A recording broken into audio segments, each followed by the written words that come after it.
Hello guys, welcome back to your session on AAA. How are you doing today?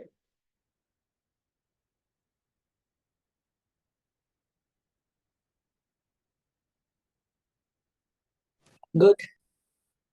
Good, that is nice. Great, perfect.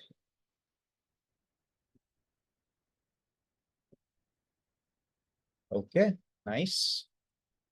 Hanji, before we kind of start, any questions, doubts that you guys have?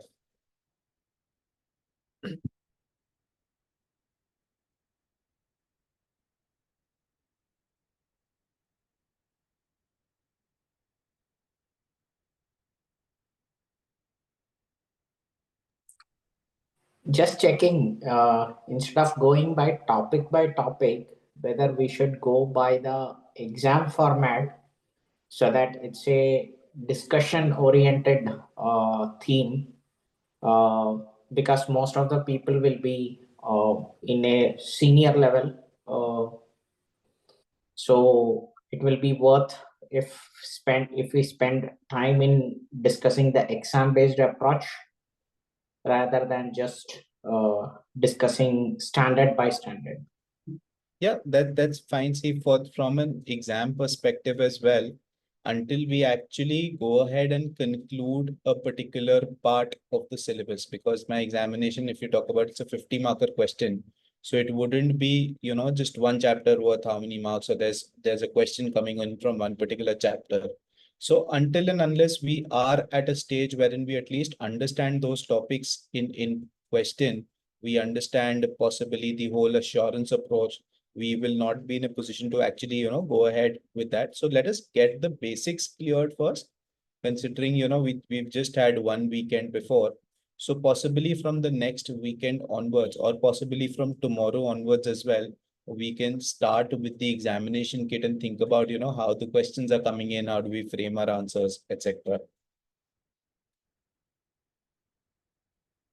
Fair?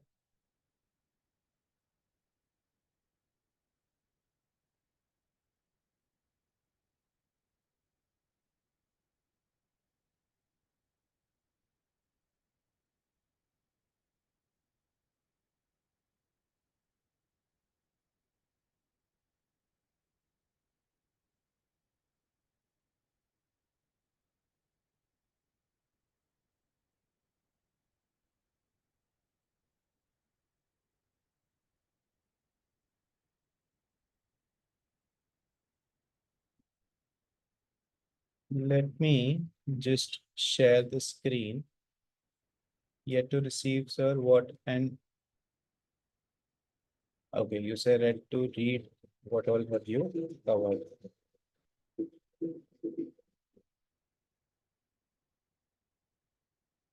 Okay, let me share the screen.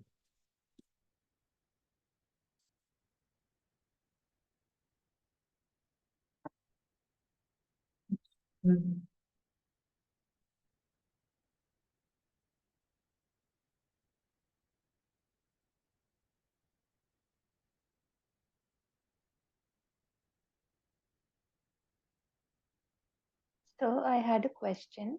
Yes, please. It's out of the topic, but do you have any idea by when could we expect a hard copy of the study material? You will have to check with the mentor. I am not sure on that. Okay, we filled the form like initially itself, but no news yet. That's why I just wanted to ask. Just check with the mentor. If possibly I have a word, I'll, let you know as well. But do Okay. keep reminding them. Yes, sir. Okay, thank you. Most welcome. Okay. So guys, coming back. So essentially, see what I'm trying to say over here is from your part A till your part E, you know, consider all of this as just one particular subset. Fair, because essentially your first question revolves around all these sections together. So what we are trying to do over here is on a holistic approach, just understand how the audit goes about. Fair, what all is required, how does the planning go forward, and then once we are comfortable with this particular portion, that's when we'll be in a better position to comprehend the examination questions. Okay. That being said, of course, we'll try to pick up small parts, small subsets of the examination questions as well, so that you are comfortable in terms of how do we approach towards writing down the answers as well.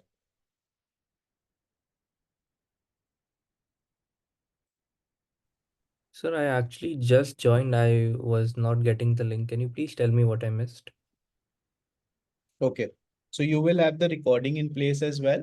I'll give you a small recap uh, before we actually go ahead with today's session. But we've just spoken about an overview on what do we mean by the term audit and assurance.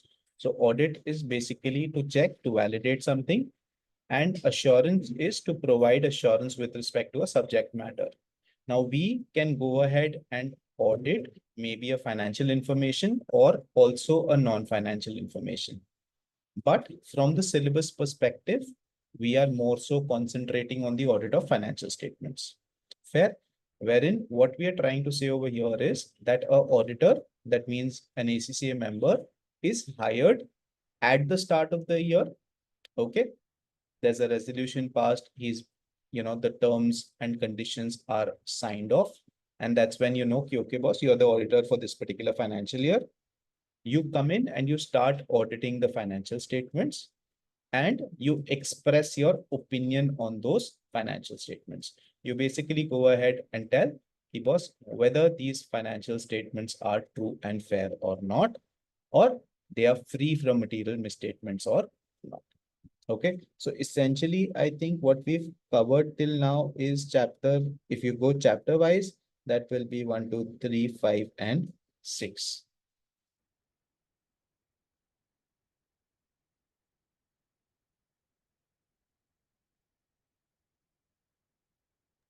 Okay, sir. Got it.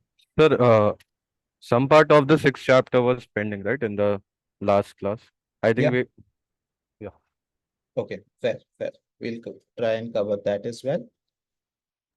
We did until page 84 last week. So till 84 we have covered. Okay, Yes.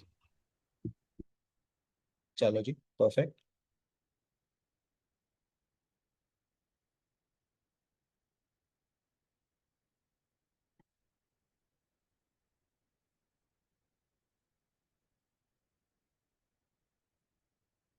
Okay.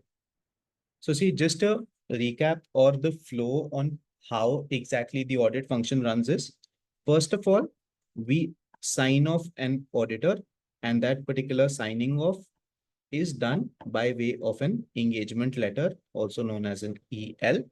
Okay. Your essentially ISA 210 will help you to sign off on the terms with respect to the audit. Once this is signed, that's when, the auditor is engaged for that particular financial year. This is essentially done at the start of the financial year. Okay. So it somewhat runs from an AGM to an AGM. So in this AGM, I will kind of engage the auditor for the coming financial year. Once the auditor has been onboarded, he signed off the engagement letter. He's, kind of agreed that, okay, I will be the auditor for your company. So what he will do is he will start with the planning part. He will start planning the particular audit. So all your ISA 300 series, okay, 315, 330, all of this is with respect to the planning part. So that's how the series also goes. Okay, it's not that we assign random numbers to the audit, but the series are also kind of logical. So at the planning stage, I want to understand what kind of an entity I'm auditing. Okay. What is the size and structure? What is the organization structure? Maybe what are the applicable laws on this particular company? Is it the IFRSs or the normal accounting standards, or maybe the US GAAP? Then what company law provisions are applicable? Is if it is a listed company, then your SEBI compliances or your SOX compliances or your corporate governance compliances also take place. At the same time, along with the planning, I will do a risk assessment. When I'm doing a risk assessment, basically what I'm trying to do is I try to gauge on the risky areas, that what are the areas wherein any misstatement might occur. Because obviously I would want to, from an audit perspective, I would want to work more on the high risky areas. Fair? I will ask the management on or against these risky areas, boss, what are the controls that are applicable in your organization? What controls are there just to ensure that, boss, no misstatements take place? Or let us say, how do you ensure that the sales figures are correct?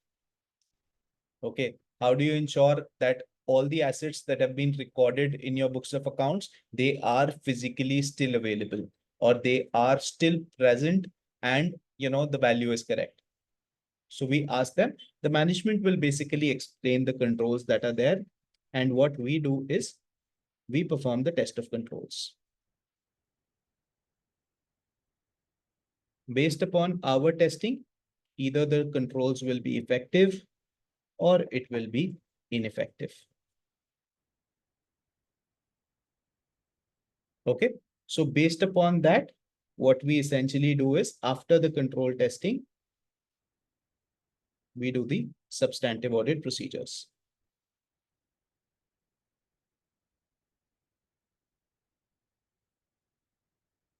This is also known as a test of detail. This is where actually I'm going ahead, I'm checking the journal entries.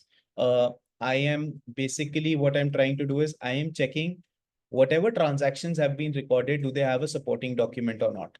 Let us say I've recorded purchases worth maybe 10 crores. So do I have the vendor invoices, the goods receipt note to substantiate, yes, the goods were received, they were accepted, and vendor invoices were there. Okay. Now, of course, I cannot go ahead and test 100% of the transactions. What I do is I do the testing on a sample basis, and my sample size will depend upon, of course, the judgment of the auditor, and of course, the results of the control testing. So if the controls are effective, so I can go ahead and choose a lesser sample size. If the controls are ineffective, obviously I will have to choose a higher sample size.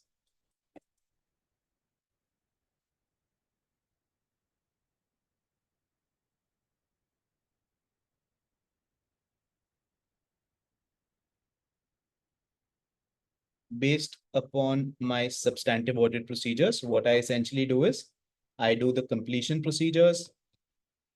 I basically prepare an audit report.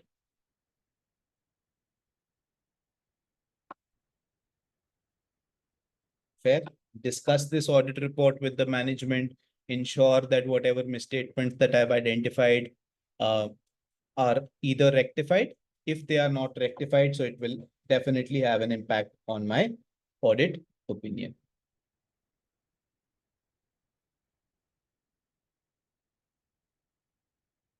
So your ISA 500 ka series, which essentially with respect to your substantive audit procedures, basically audit evidences, and your ISA 700 ka series is with respect to the audit reporting.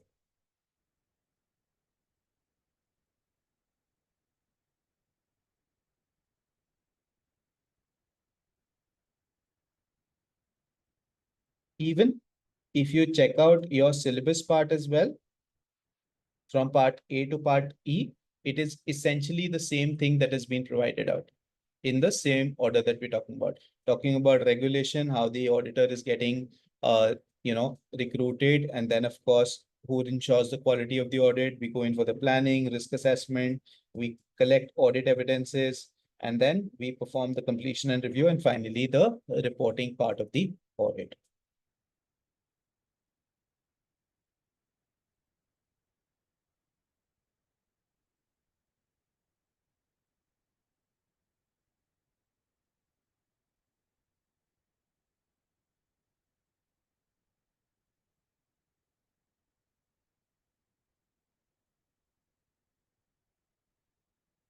Any questions, doubts on this?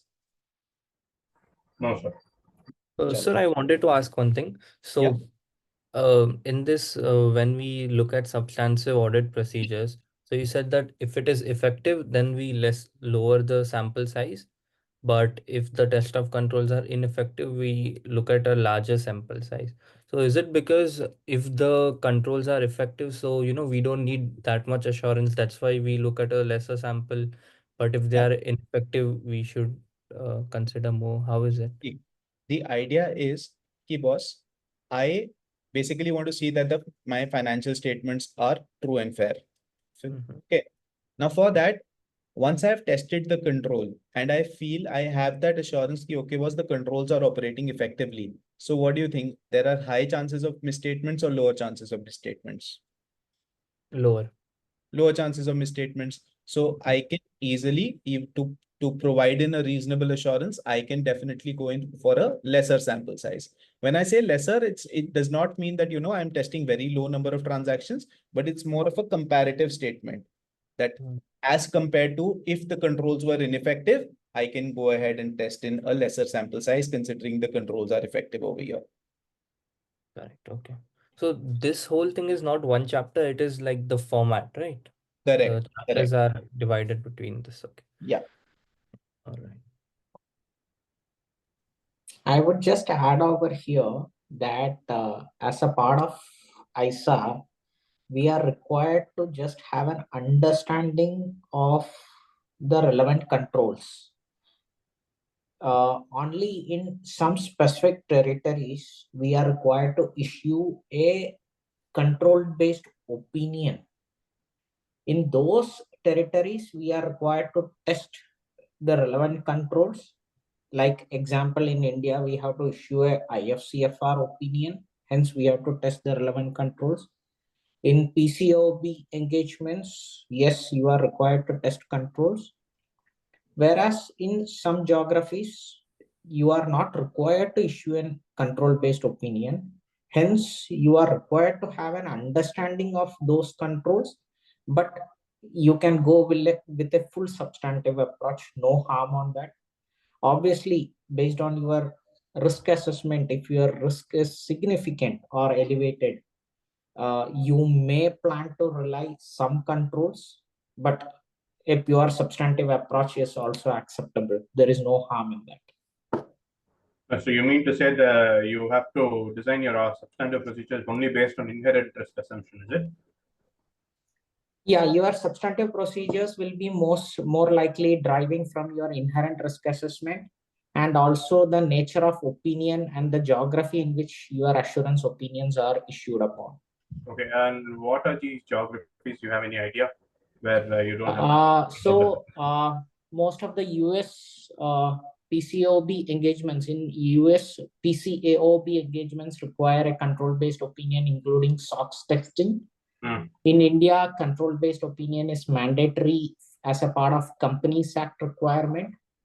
In UK, if you are issuing an integrated opinion, then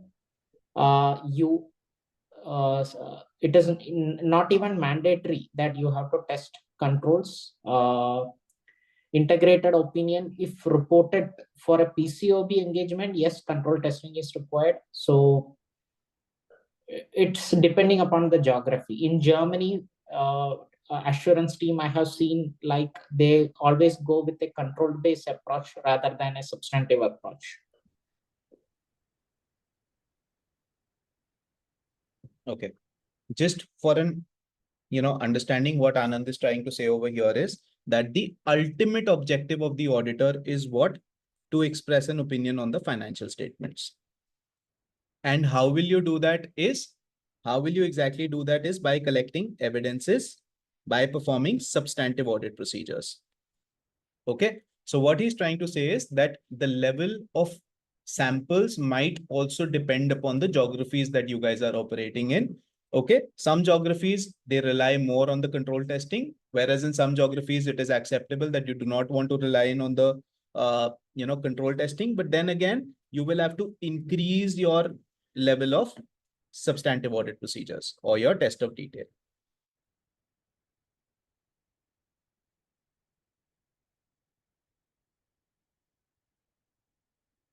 Okay. But That being said, that's more of a practical perspective. From the syllabus perspective, that's what the flow will be. Based upon the controls, we'll decide upon the sample size. Okay. Coming back. Now, we always try to say that the financial statements, they should be free from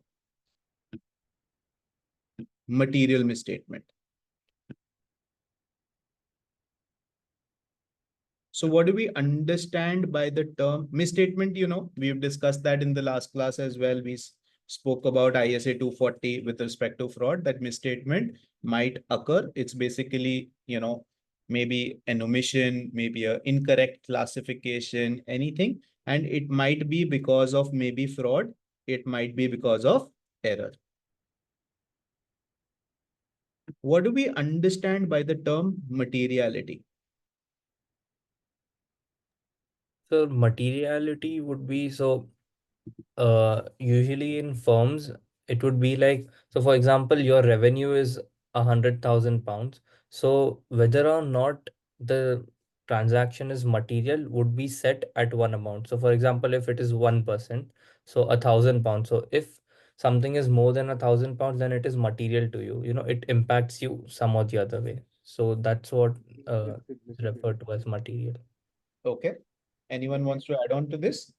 Sir, It influence users' decision. Okay, perfect. users of It's Perfect. like the minimum limit of tolerance of any error or misstatement, after which the opinion may vary of the investors. Opinion of the investors? As in, if you want to fund for that entity or no, depending on that threshold. Okay, okay.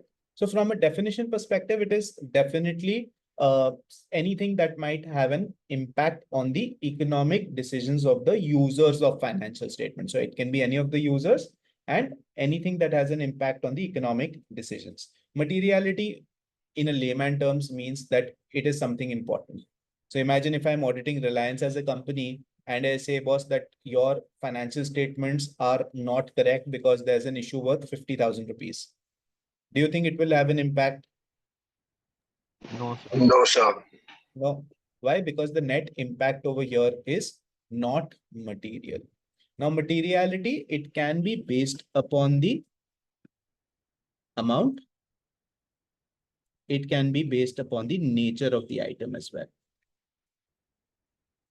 Okay. So in terms of amount, it can be based on percentage of profits. There is a suggestive limit. I'm just not sure. So I'll, show that to you via the text. It will be either a percentage of revenue or a percentage of assets. Okay.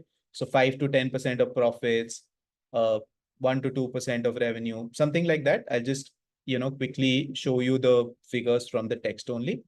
Or it can be based upon the nature of the item. So an example over here can be, let us say, Related director's party. remuneration. Sorry, what did you say? Related party transaction. Yeah, related party transactions. Okay. Any non-compliances with respect to debt covenants.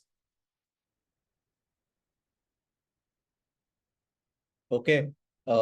Any misstatement that changes a net asset position to a net liability position, or maybe a profit position, net profit position to a net loss position.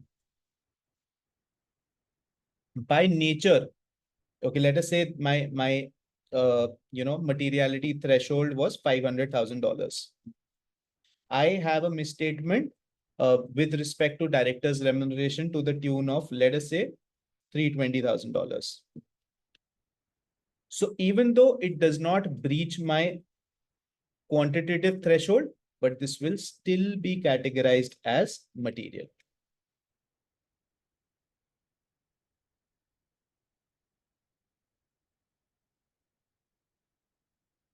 Okay, so materiality itself has a kind of a auditing standards for its own. I think it should be 320. Let me just check.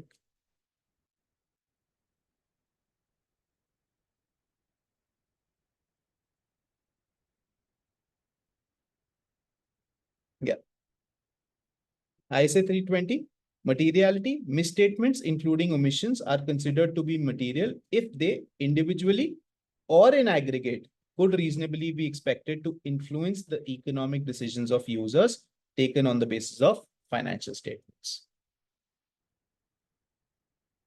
Okay, that's why we always say that based upon our opinion, the financial statements are free from material misstatement. Okay, and if we notice any material error, for example, we've noticed a misstatement, what will we do is we will request the management or those charged with governance to rectify this misstatement. If they do it, do the rectification well and good.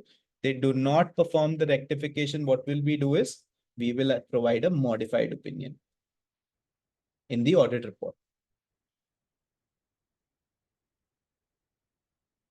Again, modifications are with different categories of modifications are there based upon the materiality and pervasiveness, but we'll possibly discuss that at a later stage. The concept to understand over here is that we have materiality. The auditor generally concentrates on these misstatements above the materiality threshold. Of course, materiality threshold is on the basis of amount. It's a percentage of profits, revenue, assets. Okay. And it can also be on the basis of nature of item. Now, these limits over here that are there, they are kind of suggestive. They're provided by the standard on auditing. At the same time, the auditor is free to use his professional judgment to decide the materiality threshold in this audit.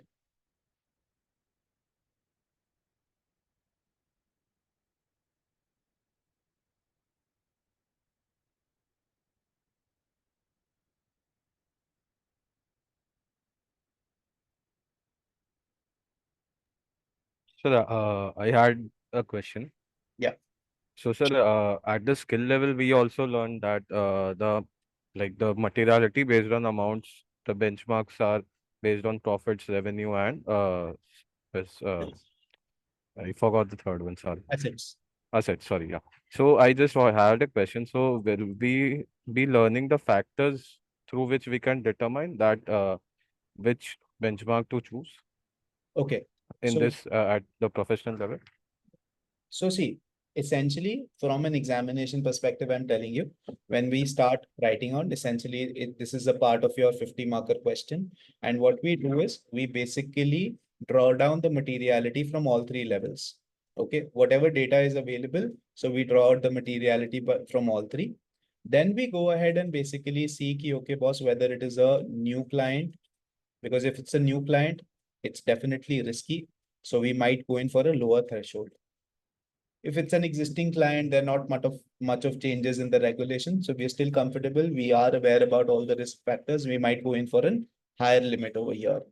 And if let us say there's an existing client, some partial changes or anything, maybe some new laws and regulations have come in. So you might want to consider those. So we can go in for the middle threshold as well. But whatever threshold you are choosing, it is your judgment because you guys are the auditors over here. Whatever threshold you're choosing, you have to give in your justification. So for example, you can say, because this is a new client, hence the areas of risk is higher. Hence, the auditor will go in for a lower threshold of materiality in this particular case. Okay, this is one. Second is now below that, this was your introductory paragraph. Below that, you will be talking about various risks that the company is facing. So let us say, you're talking about any risk with respect to fixed asset. Okay, let us say the risk is that the fixed assets might be overstated. So over there, you will definitely compare it with the materiality threshold for the assets. Got it? So for example, you'll say the overstatement is with respect to the amount of $2 lakh, and which is greater than the materiality threshold of, let us say, $1,50,000. And hence this will have an impact on the opinion of the audit report if not rectified by the management. Yes, sir. I got this, sir, but just one thing. So I know it will differ from client to client and subjective to the case. But are there any suggestive factors? Like in some scenarios, we would take the benchmark as a profit, or in some certain scenarios, we'll take the assets, or in certain scenarios, it would be the revenue. Depending upon the part of question that you are answering. Okay, so you've taken a threshold of, let us say you have all three. Now the risk, first of all, for example, you're talking about assets. So you'll compare that threshold with the total assets. Then you're talking about, maybe an expense item or a profitability impact. So you can definitely compare it with the profitability. Okay, thank you so much. So I wanted to ask one thing. Yeah. So same example where you said that if the threshold is 150K, and so let's take an example that the misstatement was for 125K or 100K. So considering, so it's below the materiality threshold, then what do they do? Do they still rectify it, or like what is it?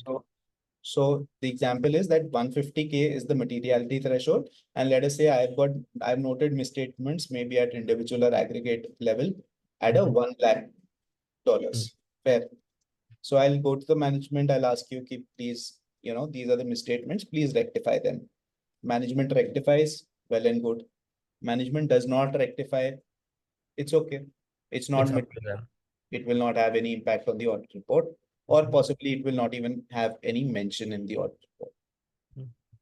So usually these misstatements are considered Just add on aggregately or here. individually.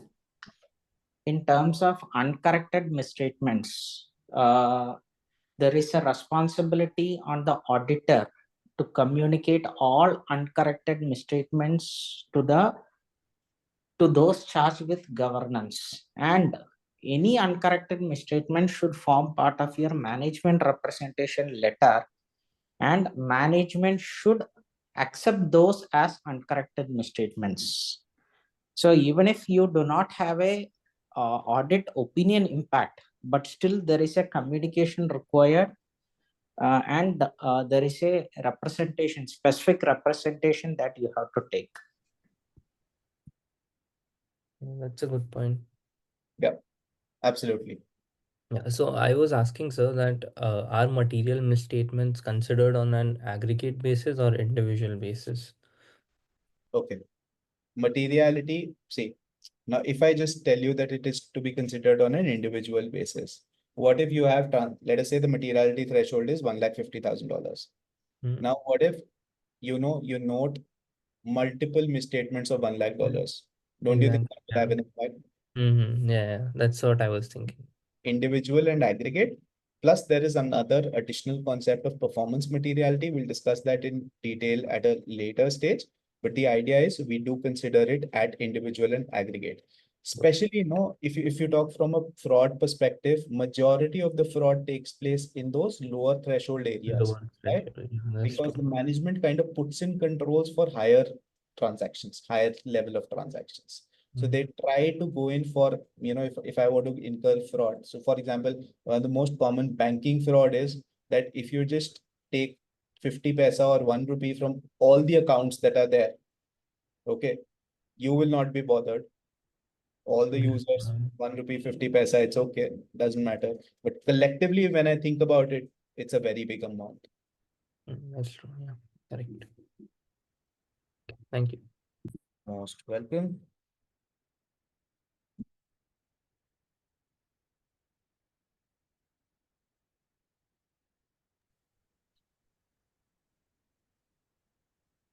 Okay, Darshan is asking, you skipped some of the part or topics. So no, so just go through all the things that are mentioned in the study material. Do not skip any of the topics in case. So possibly I might have just discussed it, not read it through it line by line. That's why I would have skipped those. But you have to again go through the entire syllabus.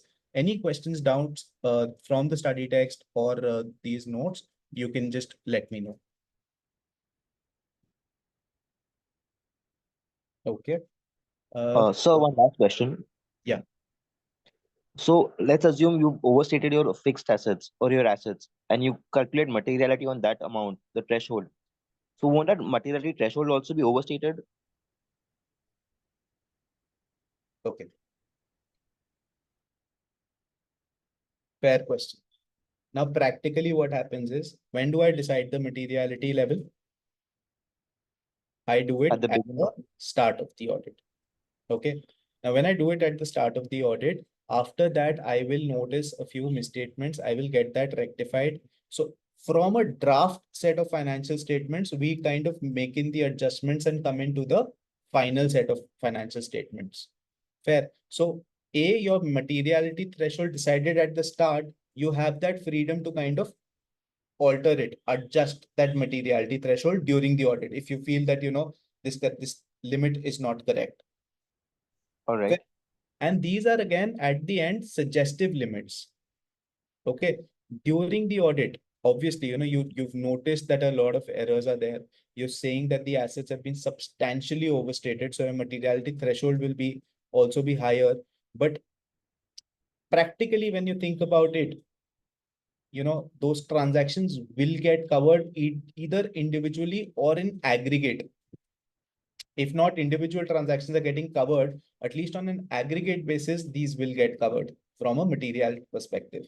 Third is, when I'm auditing, okay, when I'm looking at the documents, I am not just noting down those transactions which are above materiality threshold. I will note down for my personal reference or possibly to the communication to the management. I will note down all the transactions that are misstated. So for the auditor, that becomes a ready reckoner. Okay, boss, what are the adjustments that are required in the books of accounts? So you will have the adjusted value or the correct asset value, and based upon that, you can always go ahead and adjust your materiality threshold. All right. All right. So Thank this you. is done throughout the year, or once the year, it should, like, once the year has ended and the figures have come in, then it should be done, right? Like checking for misstatements, or it's done throughout the year. Practically, see, what happens is, no one waits for the year end to happen and then the audit starts. That's not done. A lot of, specifically these listed companies, the big companies, they have to publish quarterly financial statements. Okay, they have to submit it to the records as well. Even if you've invested in any of the company, your email will be filled by, okay, these are the latest set of financial statements. So what we do is, we start of the year, we start for maybe 3 months, we've done the auditing. So we are good. We know what our transactions are there. We kind of freeze those figures for the initial 3 months. Okay. And then we move around. So during the year, it's more of a continuous process that goes on. And of course, after the year end, we try and close the entire set of books of accounts. Okay. Okay.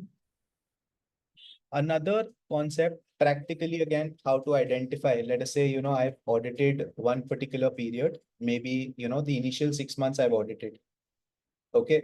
So what will happen is, once my audit is completed, that period will get closed in SAP or your whatever ERP that you guys are following, that period will get closed. Okay. Now, if the management wants to pass on a backdated entry, so that will be a separate adjustment transaction that will be easily identifiable.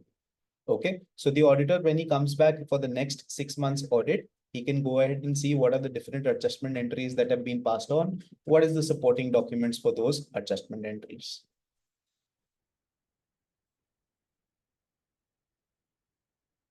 Anand, you were adding something?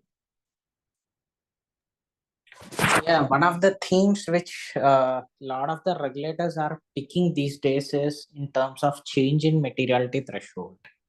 So basically, what is happening around us at the planning stage, we are determining the materiality thresholds. But subsequently, because of adjustments that has been performed, there can be changes to the materiality threshold that we have initially assessed. Many teams and many inspections has now come out very clearly telling that subsequent revisions of materiality, how the team has looked at and how necessary procedures has been performed is getting questioned. So that is another area of audit profession that we have to keep in mind regarding the sufficiency of evidence. This can be like, initially we have assessed a materiality of $1 lakh, but because of lot of adjustments that we proposed, the materiality threshold became like $70,000 dollars. This drop can substantially impact the level of evidences that you have to look at, and one has to justify whether the additional evidences has been tested or not tested, and how they are concluding this gap of 30,000 in their procedures. If we fail to do that, obviously any inspection teams or any inspection regulators can question about how reasonable was our procedures. Fair. And because of what Anand has rightly said over here, it is very important to maintain your documentation. At the initial planning stage, how did you determine your materiality? Then what happened. What sources of evidences have you checked? What was the sample size? How did you derive on that particular sample size? For each of the transaction that you've tested, what was the supporting document? You should have those handy, and your documentation should be kind of self-explanatory. Anyone who looks at the documentation should be able to establish, okay, boss, this is how the audit was performed. If let us say there have been any adjustments, why were they done? That should be very categorically called out.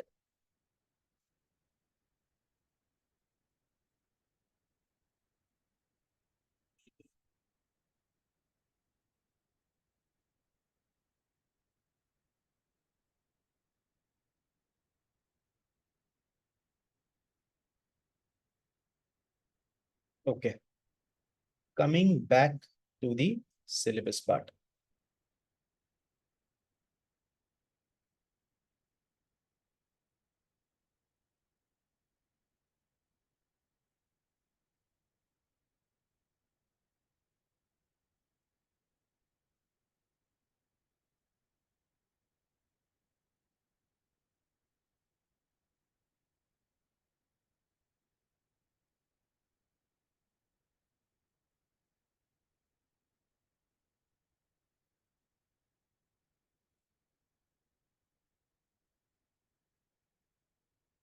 Professional and ethical considerations. See, ethics, we basically spoke about. What do we understand by the term ethics? That what is right and what is wrong.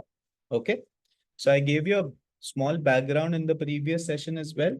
Basically, at a global level, we have a committee known as International Federation of Accountants, IFAC. Obviously, or ACCA, ICI, etc. All of these are members of this particular committee. Now, this has got various subcommittees. The main one with respect to this particular chapter is IESBA, International Ethical Standard Boards of Accountants. What it basically does is it issues the principles of ethics. Okay. Which basically you guys as accountants, as auditors have to comply with. Now, while complying with these principles, you might come across certain threats. Okay. So if these threats are there, essentially you cannot act as an auditor or an accountant in that case. You have to use safeguards to mitigate those threats to an acceptable level. If you're able to kind of mitigate the threats to an acceptable level, you can go ahead and become a auditor of that particular company that we are talking about. Okay. So ACCA, what it has done is it has prepared a rule book. If you go to your ACCA website, you search for the rule book, you'll easily be able to find that. And it highlights all the rules applicable to members as well as students. Again, it's the same set of principles that we are talking about.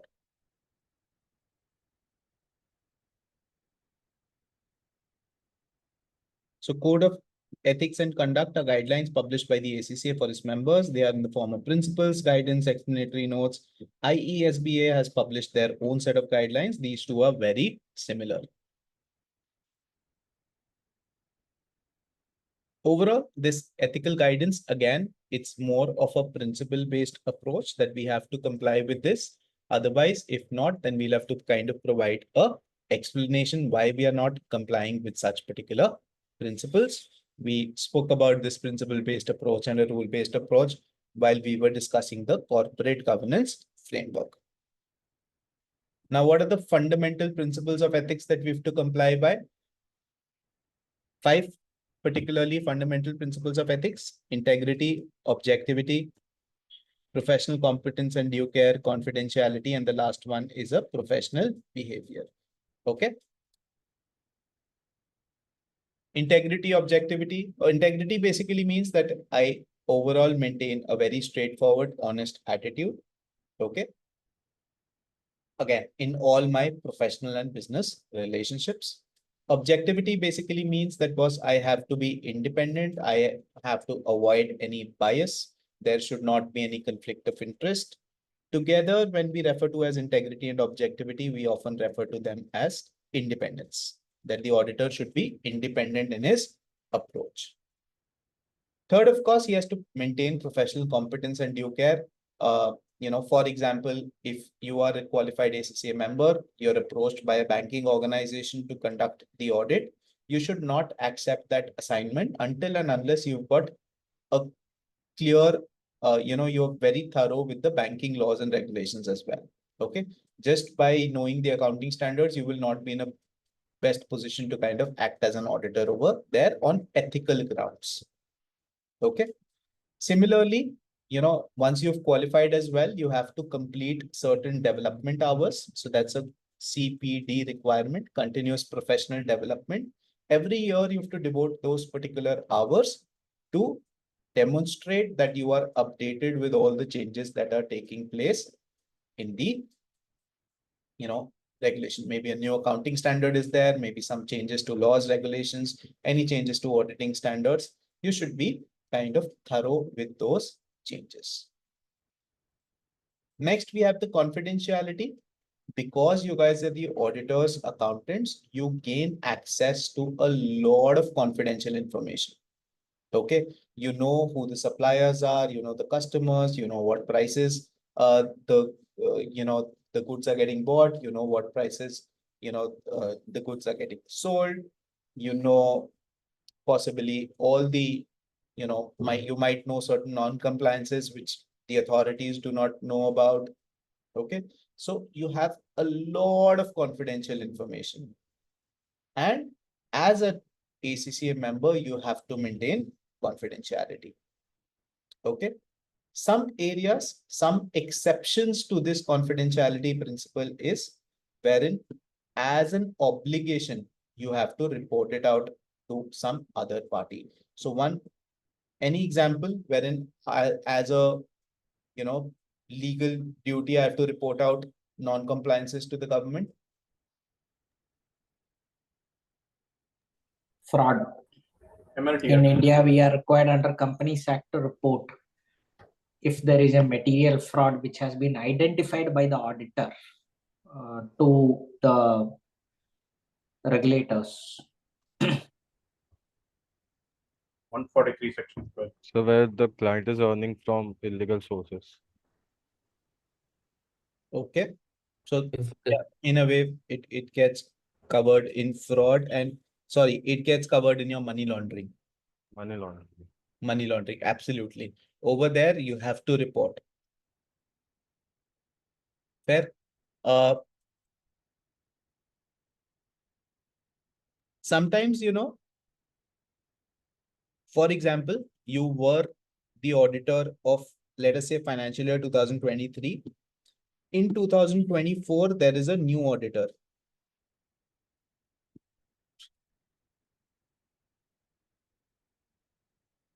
Okay. So basically what will happen is he will come in and he will approach you because you were the previous auditor to understand the entity. Okay. He might ask for some working papers as well.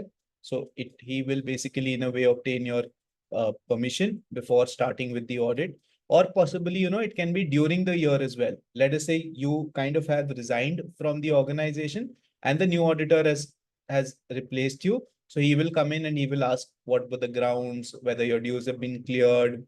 He might ask you for a few areas in which he would need the working papers or possibly the knowledge of the entity. Now, over here, what you'll have to do is you'll have to seek the permission of the client before sharing such information.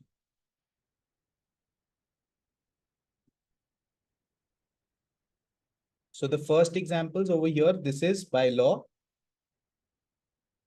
that you have to report out. No permission required as such. And the second one, it's more of a professional duty that you have to breach the, not breach per se, but you can share confidential information. Here, you will of course seek the permission of the client before doing that.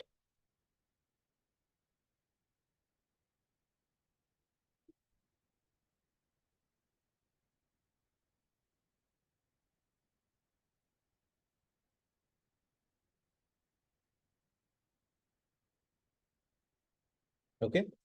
Specifically in case of public interest, so this is where the fraud transactions gets covered. Maybe protecting the interest of the members, you will have to kind of disclose it out, or non-governmental bodies. If you are kind of approached by these non-government bodies, okay, unless and until it is provided by law that you have to mandatorily, you cannot before, without seeking the permission of the client.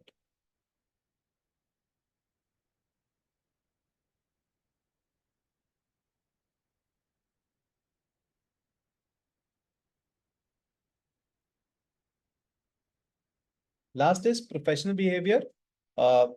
Basically, as a general rule, you have to kind of comply with all the laws and regulations. Avoid any action that provides discredit to the profession. Is advertising of your services allowed? No, sir. How many say yes? How many say no?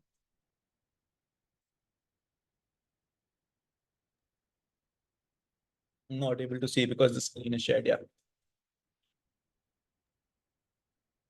Anji, thumbs up for those So who say like, that it is not allowed. just to be clear, like to advertise your services, like put in advertisements that I'm an auditor, you can hire me, like that. Should be allowed, I guess. Not sure. In India, it is very strict, sir. ICA does Yeah, not. sir, should be allowed. It depends on jurisdiction to jurisdiction. In India, I'm talking from an ACCA perspective, as an ACCA member. Sir, it's not allowed to directly advertise our service. Okay. So the Indian Institute specifically prohibits advertising. Okay. They say that, it should be more of a word of mouth, spread. The quality should speak for itself. And based on that, you'll get new clients. ACCA does not put in such restrictions. You are allowed to advertise your services, but do not use any remarks that kind of discredit the profession or possibly discredit any other ACCA member. So let us say, I come in and say, okay, boss, I am a ACCA member, I provide these services, and I'm a better auditor as compared to Cheryl Pinto. For example, I say that. Now, this is bringing discredit to Cheryl. Why? Because she's passed the same set of exams. She has the same set of qualification. She is a ACCA member. And how can I say that I am better? So such kind of statements are not allowed. Okay. But other than that, it is well within your rights. As long as you're maintaining your professional behavior, you are allowed to advertise your services from an ACCA perspective.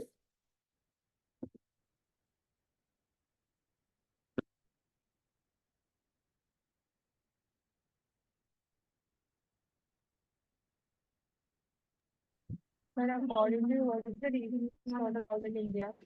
Sorry. According to you, what is the reason it's not allowed in India? So I am not aware about the specific reason.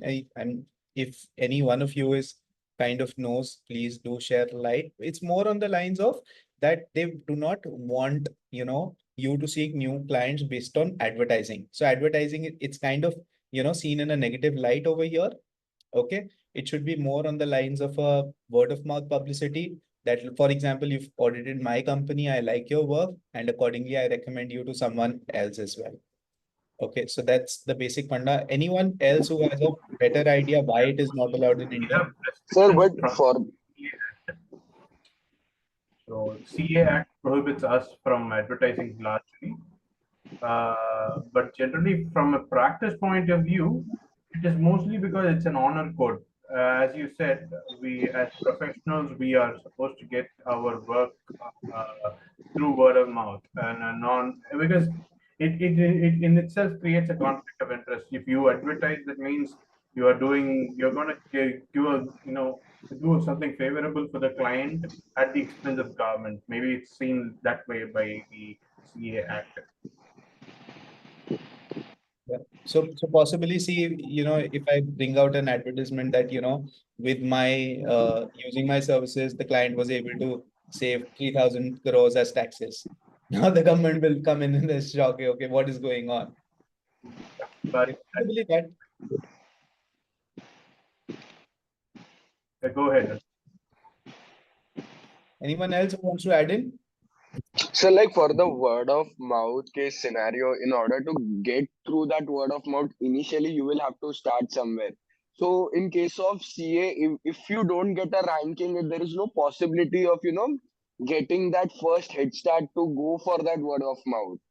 So, there might be an issue with that also. See, practically how people start is either, you work with small mediocre CA firms, you get acquainted with the clients, and, then you start your business and then you reach out to them personally that, okay, boss, I have started some services. Why not, give me some work, let see my quality and then move on. A lot of times, even, partners from Big Four, etc., they start their own establishments, they start in their own firms. All these Sir, partners, so won't that be called as poaching?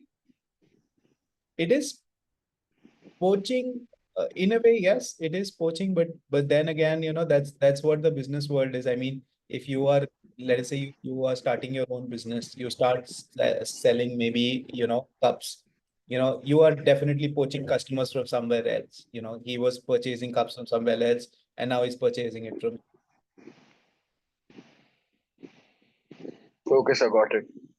But so from business perspective, it's like the customer decision to like switch to another product Yeah. from another place. But that does not occur the same when compared to a CA firm, right? Sorry, I didn't get the last part. What are you trying to say? Like you're already working with a CA and then you start your own business and you call the client. So it is basically you forcing him to come to you, right? It's not like he wants to come, so he's switching off. So again, it's not forcing. I'm not calling him at a gunpoint that, boss, you have to come with me, otherwise you wouldn't live. It's your choice. I am requesting. Maybe, start something small. It's not just the So, modern sir, so basically it's just like an advertisement only, na? If you even if you give them a call, it is just like you are stating them to give you a call. Yeah. It's more of a, a sales pitch as compared to an advertisement. An advertisement would be more on the lines of maybe, a newspaper ad or something like that, or maybe a TV commercial or any other means that we have.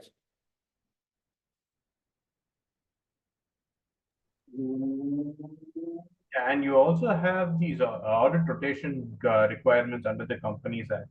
So, so that this can act as a safeguard against the familiarity threat that is raised. So, like as a professional, I think in India it is 2 terms of 5 years each, I believe, for a company. There are some threshold requirements also, which under the Companies Act, which requires the company to rotate its auditors regularly. Yeah. So just to maintain independence, so we'll discuss about the threats, just after this. But just to maintain the auditor's independence. So for example, I am auditing you guys. So maybe after 3 or 4 or possibly 2 or 3 terms, we get familiar, we interact with each other, we hang out, go in for lunches, dinners, etc. So I will not be independent in my approach when I go in for that auditing. Okay, because that threat of familiarity is there. Fair. So what the company's law, the jurisdiction or the duration might differ from jurisdiction to jurisdiction. But what the law states is that after a certain period of time, you'll have to rotate your auditors. Okay, so for example, you've hired EY right now, you'll have to kind of switch to maybe PwC. You then possibly some other firm, or maybe coming back to EY.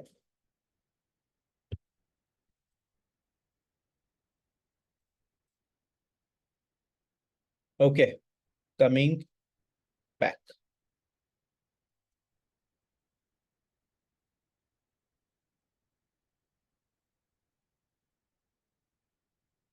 So yeah, these were the ethical principles that we have to comply with. You should be aware about all the ethical principles and the threats. This is kind of important from an examination perspective. Then there are various threats that, kind of restrict you from complying with these ethical principles. Okay, mainly it is from an independence perspective. That is, you're not able to maintain your objectivity, or you're not independent enough to carry out the audit if these threats come in for. So there's self-interest, self-review, familiarity, advocacy, and intimidation. Yeah.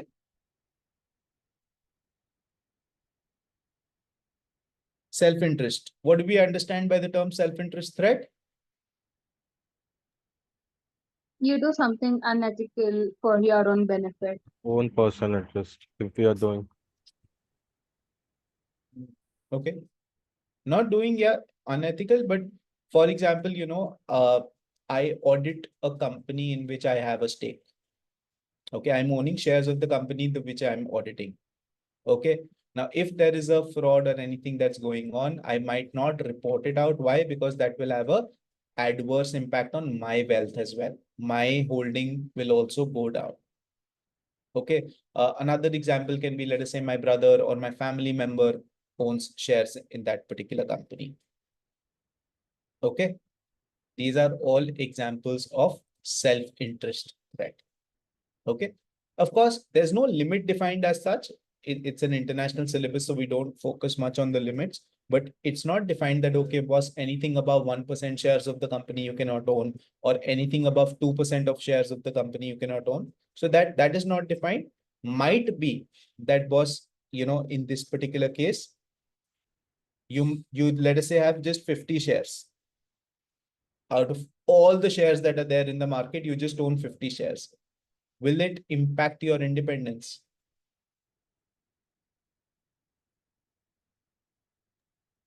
Not really. Not much. It's not a very significant threat.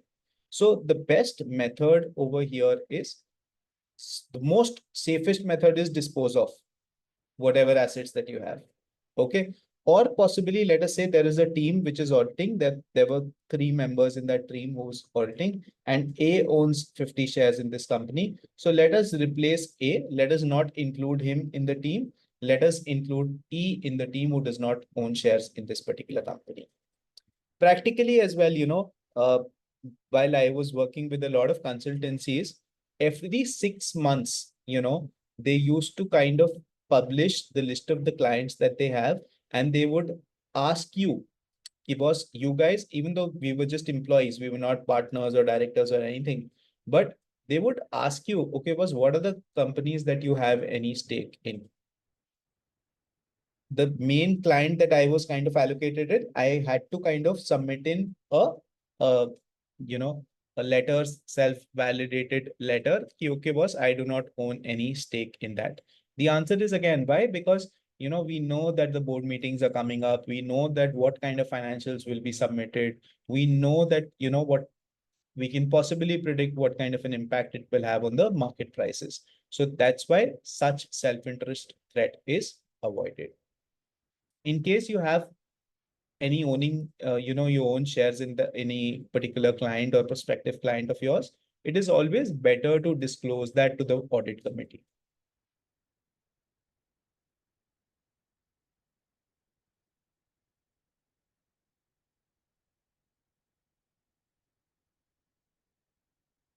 Gifts and hospitality.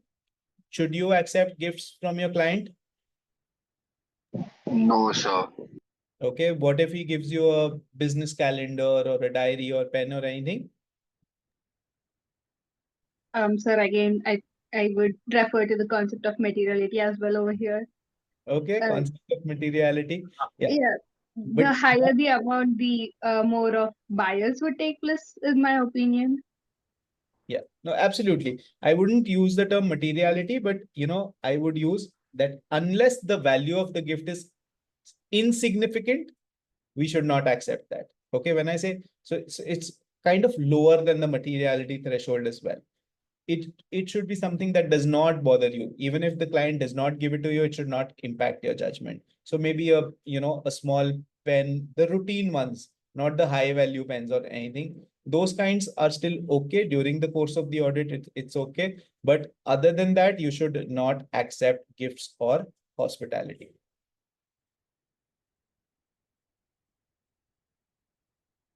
Let us say you've got 10 clients, A, B, C, D, or maybe 5 clients. Your total revenue of the firm is 50 crores. Okay. Now, A is giving you 1 crore, B is giving you 2 crore, C is giving you again 1 crore, D is again giving you 1 crore revenue. So that's what, 5, and 45 crores is coming in from E. Very honestly, while signing off on the financials of E Limited, would you be 100% objective, or would you think I should not lose this client?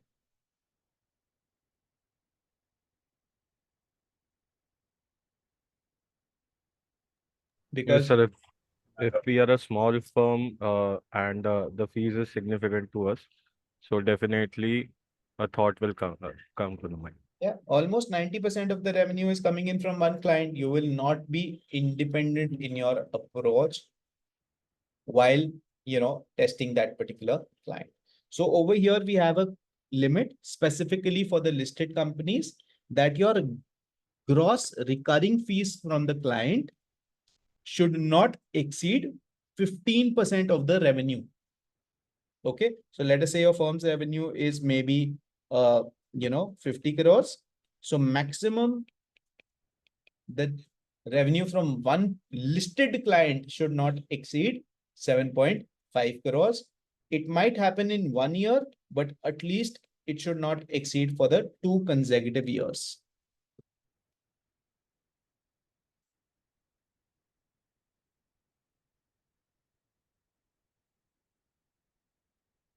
If that is happening, what are the safeguards that are available with us? First of all, disclose it to the client, disclose it to those charged with governance, disclose it to the audit committee, and get a quality control review done. So the QCR that's mentioned over here, that's a quality control review. What do I mean by the term quality control review is that basically we will have a reviewer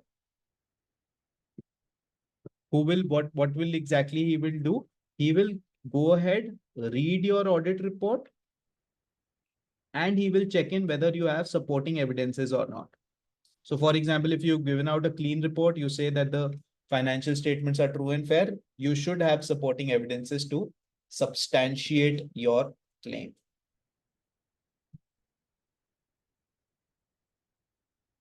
This is again a very good safeguard, and this will of course be repeated in multiple scenarios.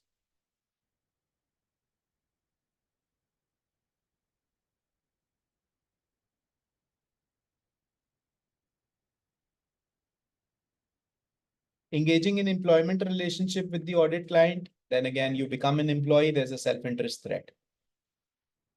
Ideally, any member who becomes an employee of the company, he should be removed from the team. He should not be allowed within the team. Any work that he has done, ensure that is reviewed.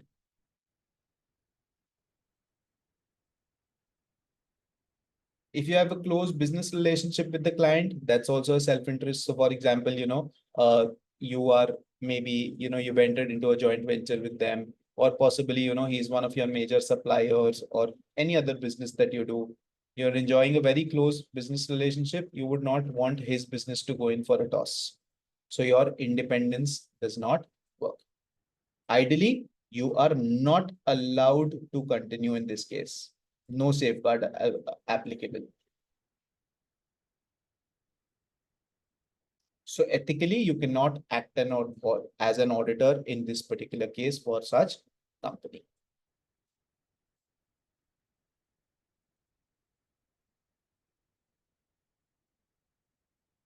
Contingent fees. Let us say the client says, "Ki boss, complete my audit in 1 month and your audit fees is $50,000. Otherwise, your audit fees is $5,000 if you take more time." So the fees is dependent upon happening or not happening of an event. Again, not allowed. Contingent fees, it's strictly a self-interest threat. No safeguard is available to reduce this threat to an acceptable level. The auditor should politely decline such an arrangement. How essentially we define the fees for clients is it is based upon the work. So we kind of, what we do is we estimate, okay, boss, this is the size of the company. How many hours will it require? Maybe the partner will have to devote maybe 10 hours. Then the assistant or director or whatever his junior is, he's to devote in 20 hours. Then the manager has to devote in 30 hours. And then maybe the analyst, associates, etc. have to devote in 100 hours. So we have a rate defined. So maybe for the partner, we charge in $1,000 per hour. For this, maybe we charge in 500. For this, maybe, manager, we charge in, let us say, for example, 400. And over here, we charge in $100 per hour. So depending upon whatever your total is, that is the fees. And this fees is agreed as the part of the engagement letter. So when you sign the engagement letter at the start of the audit, that's where this fees will be defined.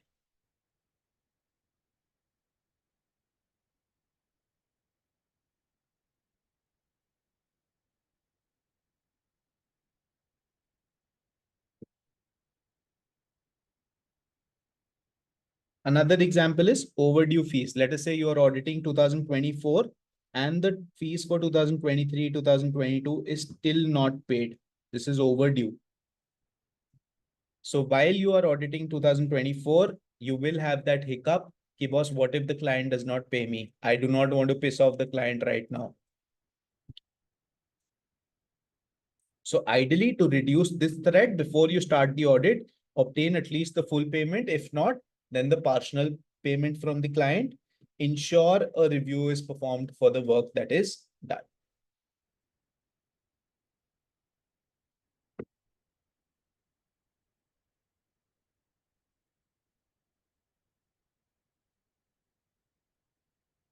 Any loans and guarantees, again, not allowed unless it's a normal course of business. Maybe you're auditing a banking company or NBFC. If it is in the normal course of business, that's okay. Otherwise, not allowed. Serving as a director or officer in the audit client, again, not allowed. You are recruiting someone, especially maybe someone from the senior management. You are recruiting on behalf of the client. Listed companies, 100% it is not allowed to do that. Even if, let us say, the client asks your help. Let us say, I am operating in India and the client is coming from US. He does not know many people over here. So he's asked me for my help for sourcing some good individuals. So I can, at the maximum, shortlist some clients with them, but the final negotiation, final decision should be made by the client. It cannot be done by me.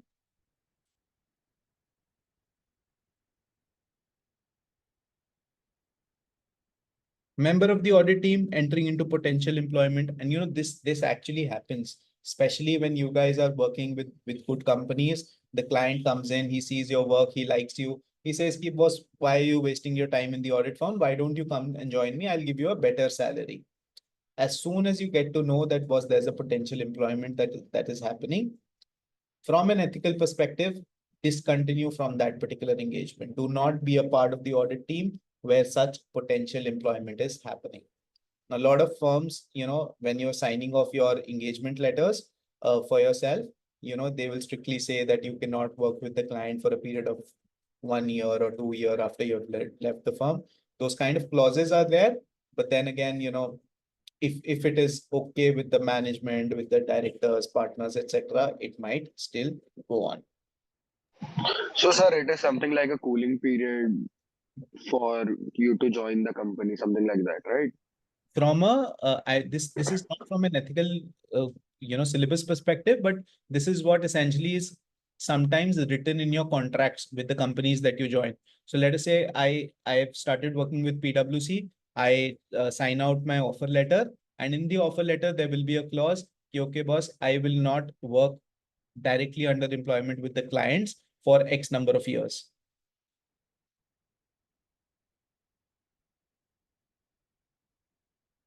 Clear? Yes, sir. Okay. Compensation and evaluation. So for example, you are a partner at PwC. Mr. A, you are a partner at, let us say, PwC. Now your salary is maybe, let us say, for example, $50,000, plus you get a percentage of sale of non-assurance services. How these basically Big Four's consultings work is not just basis the audit, but they do a lot of non-assurance services. They provide consultancies, they provide maybe SAP integration, and n number of projects that they do. But if your remuneration compensation policy is based upon the sale of non-assurance services, will you be independent? Will you be very objective in your approach when you're signing off the financials? No. Absolutely not, because you would again want to say, let my client not get annoyed from me, because with him, I want to do more business.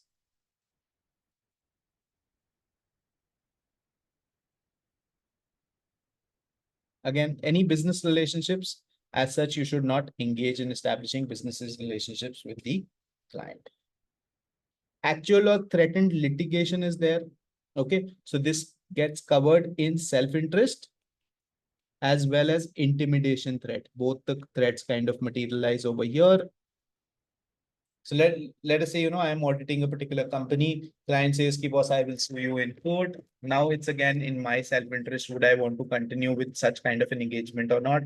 Because at the back of my mind, I'm worried whether, if I piss off the client, he might report me out to the ACCA body. He might report me out to a legal case, and I do not actually want to go in for such legal battles.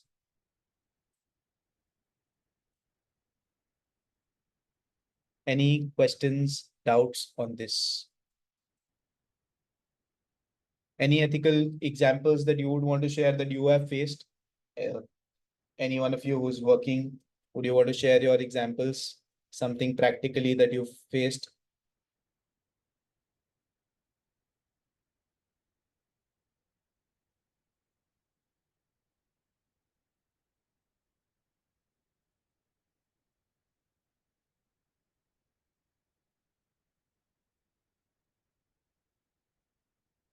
Sir, what is the weightage of this chapter in audit? No fixed weightage as such, but very prominently, if I talk about ethics, is one of the most important chapters of your entire ACCA journey. It gets covered in your SBR paper, it gets covered in your SBL paper, it gets covered in your AAA paper. So for sure a question will be there, maybe some professional consideration from some ethical consideration, and it will be a part of your mandatory 50 marker question.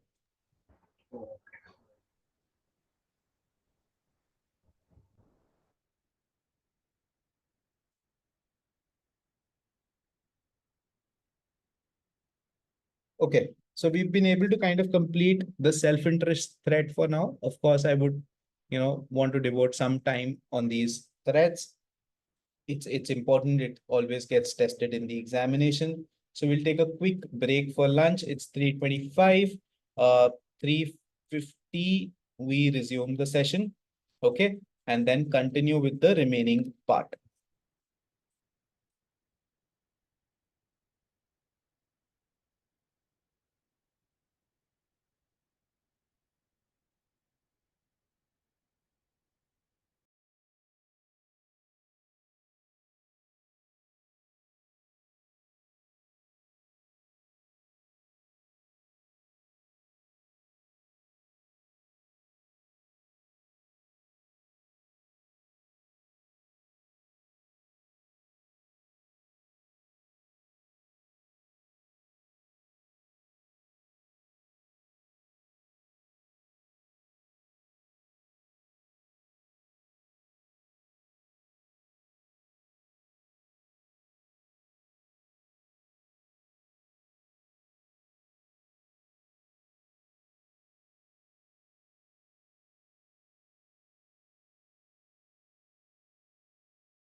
Anji guys, we are back.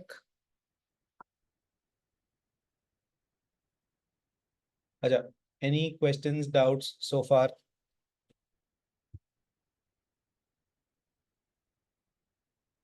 No, sir. Chalo ji. So because we have a very diverse group, some of you are obviously working, some of you are already CA qualified, others, you're fresh out of college, some of you have work experience, some of you don't. So it's a very mixed bag that I have this time. So you'll have to kind of bear with me. Just let me know if the pace is on or off, too fast or too slow. I can adjust that accordingly. Any time you feel that there's a particular concept which you did not specifically understand, please raise your hand there and then. Please do let me know, because there is a chance that someone else who's got more experience, he might have heard about that term, but you are not familiar with that. So that's okay. We can still go through those particular terms. You should be comfortable with each and every chapter that gets completed. Okay. So I had one comment about the speed of the lecture actually. So in the first week of lectures last week, basically, I did feel that it was a bit fast, First. but today's lecture was all right. It was well paced. There was Okay. doubt solving and all that. So the first week I did feel, I thought, maybe it's the first lecture, or something. I'll check one more week and then I'll, let you know. But today it was good. Okay. The pace was good. Perfect. Possibly, I think we repeated those concepts, so they settled in well now. Yeah. Yeah. Okay. I do understand it can be sometimes it can be too much of information as well, especially, I if you're know. going through it the first time. So it can be overwhelming. But nonetheless, it's okay. We still have ample time to complete the syllabus. That would not be a challenge. That would not be an issue. Just let me know where you need more explanation or anything. Darshan says first week the lecture was fast. But today it went well. Okay. I think because the first week we did cover the basic concepts, right? So that's why I thought you were taking it a bit fast. So I was like, it's okay. But I was like, Yeah. in the next concepts, we need a bit of a slow pace because it'll be new concepts. No, I agree. See, the idea is someone who has already covered a double A, it's not exempted, so he might have at least that basic understanding. So Yeah, that's yeah, yeah. sometimes I kind of have a misconception that you might already know this and you will get bored. So I might kind of skip it out, but that's okay. Nevertheless, anytime you feel ki, okay, this particular concept is not clear, or this particular word or terminology is not clear, you can just stop me there and then. Chalo ji. Coming back, so we spoke about ethics and we'll continue with the remaining threads. So self-interest as well. We've discussed various examples. When you go back home, you read through the text. Let me know in case you do not understand any example. I'll be kind of happy to repeat that. Moving on, we have the self-review thread. And I missed the page. Any idea what page number we'll be looking at? Sir, So self 61. 61. 61. Yeah, 61. Danji. Self-review. For example, think about, I tell you guys, ki boss, let me prepare your accounts, your books of accounts. Let me prepare your financial statements. And then at the end of the year, I will come in and audit those. Do you think I will highlight my errors? Yes or no? So what I'm trying to say over here is that there is a clear segregation of duty. Management is the one who has to prepare these financial statements, and the auditor only has to come in and check these financial statements. He's to audit them, whether they are true and fair or not. Okay. If on the other hand, let us say, I am the auditor and I myself am passing the journal entries, do you think I will be highlighting all those misstatements, errors?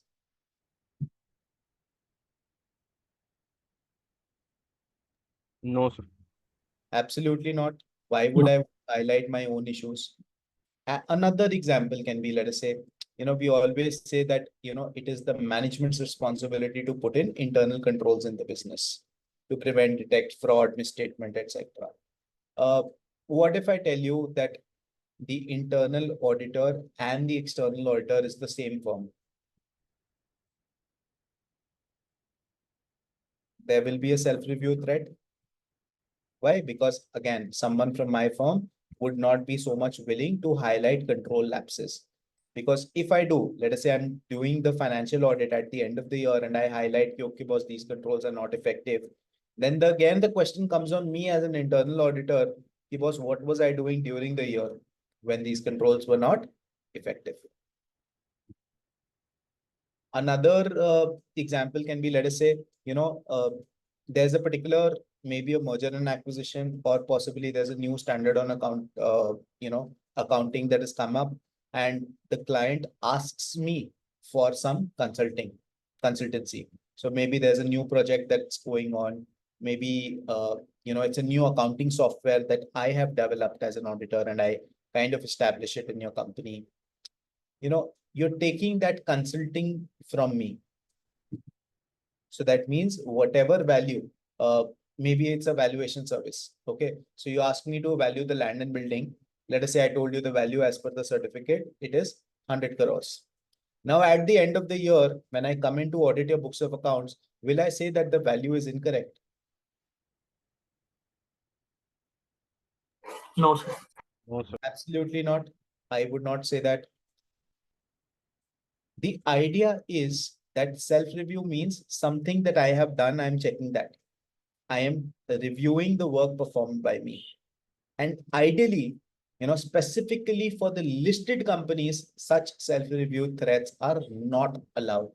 Why? Because we believe that the listing companies will have funds to possibly hire qualified people to perform these services. So they should have a separate independent internal audit function. They should have a separate valuation. If you're taking a valuation service, it should be from some other firm. Okay. If they should have qualified accountants to pass on or make the books of accounts. So those work should be segregated. That's when, at the end of the year, when I come in as an auditor, I am in an independent position to check whether the financial statements are actually true and fair or not. I will not hesitate to highlight any misstatements, any issues in the financials, because I know this was not done by my particular firm. Okay. In some extreme cases, specifically for the small companies, it might be a possibility that they do not have the funds to prepare, to hire someone to prepare the financial statements. In that case, both the accounting and auditing is done by essentially the same firm. But what we should ensure is that at least the engagement teams are different. So if, let us say, my firm is hired as a, auditor as well as for some non-assurance service, there should be separate engagement teams. There should be two separate partners leading both the services. So if you're taking a consultancy from me as well as audit, so if I am the audit partner, I should not be the consulting partner.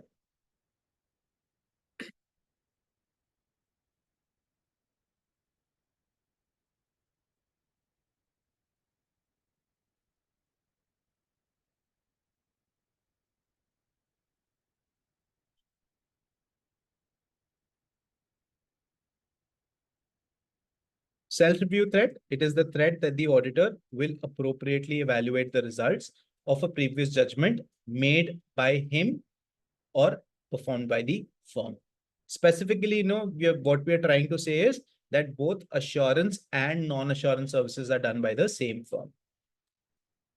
So if you are providing in any other service to the client, including your accounting services, internal audit function, you're performing any assignment for them, there might be a possibility that your client is facing some staff shortage. So you put in some people to work in that particular department, providing in any transaction advisory services.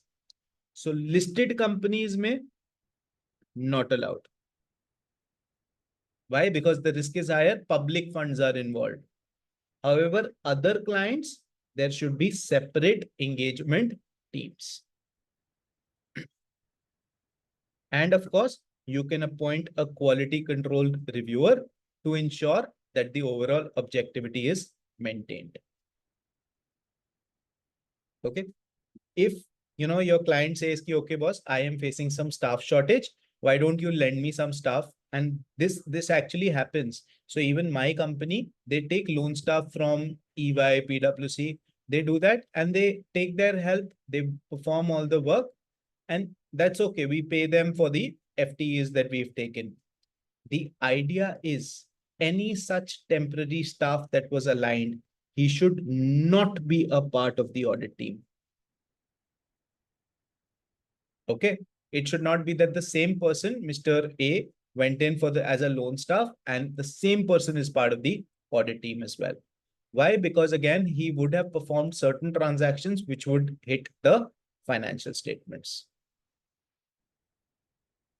Any recent service with the audit client, when a member of the team has served as an employee to the audit client, then again, especially, if he is related to somewhat related to the finance team, if he was prepared, he was a part of the team that used to make the financial statements, ensure that he is not a part of the audit team. Okay. Even if you've hired him in your firm, that's still okay, but ensure he is not a part of that particular engagement team auditing that client.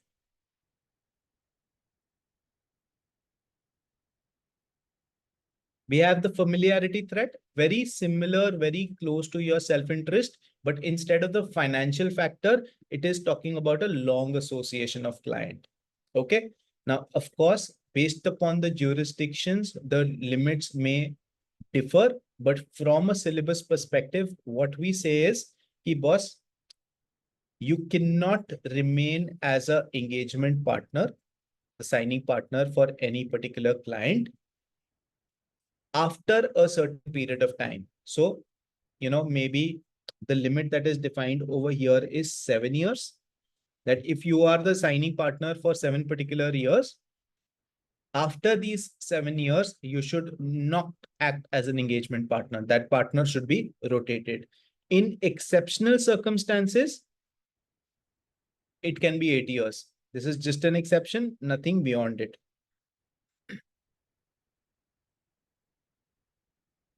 Okay. So this is the limit over here. After the time on period, he must serve a cooling period. That means after you've been an auditor for a particular period, at least for another 5 years, you cannot act as an auditor. At least for 3 years, you cannot act as a quality controller reviewer. And at least for 2 years, you cannot act as a key audit partner in that particular engagement. Let us say, for example, Mr. A. Okay. You have a doubt? Okay. Let us say, for example, Mr. A, he was the partner at PwC. He was the engagement partner in this particular case. Now his 7 years ka period has completed. So on the 8th year, he becomes an engagement quality control reviewer. So he's not an active partner. He's not auditing the books of accounts, but he's the quality controller for this particular assignment. Do you think this is allowed? This is also not allowed. This cooling off period basically means that you should not be associated with the client in any manner whatsoever.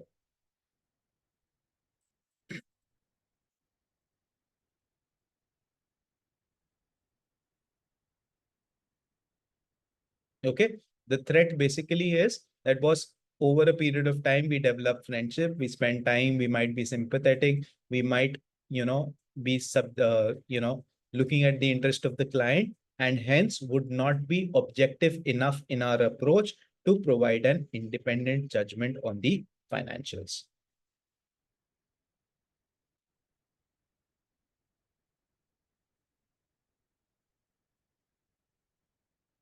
So this is where the 1 year extension is the 8th year comes into the picture. It may be provided if it is important to maintain the audit quality. Again, the limits will differ based upon the jurisdiction, based upon the geography that you guys are working in, but this limit is from a examination perspective that we are talking about. Okay. Obviously, within the firm, within the team as well, you should rotate the members. So let us say I've within my partner only, I've audited for 1 or 2, 3 years, but then someone else from my firm should audit that. Because when we are changing roles, the threat of familiarity reduces. Any family and personal relationships, again, that's a threat. They should not be apart from the engagement team. Okay. One of the clear reasons, most of the consultings, they take out a checklist. They ask you if you hold shares or possibly any close relationships, personal or professional, with any of the clients that they have. Employment with the audit client. Okay. So for partners, where 12 months have elapsed since the individual was a partner is allowed, modifying the audit plan, any work undertaken by the individual must be reviewed. So the idea is at least for 12 months, you will not be associated with this particular client. Okay. You will not be allowed to modify the audit plan, or any work that you do will be independently reviewed.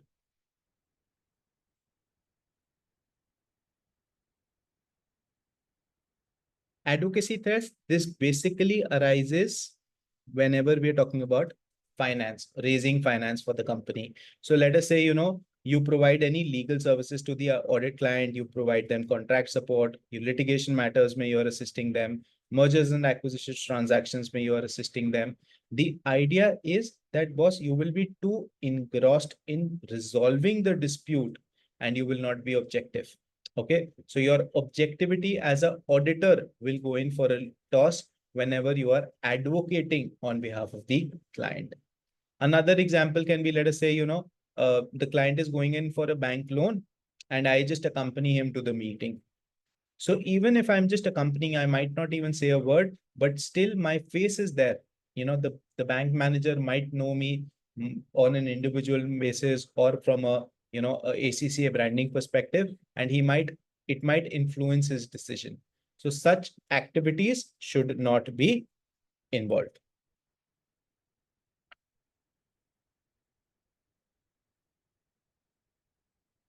Last is your intimidation threat. Basically, darana, dhamkana, to intimidate someone. Okay. An example can be, let us say, I will report you out to the authorities. I will report you out to the ACCA body.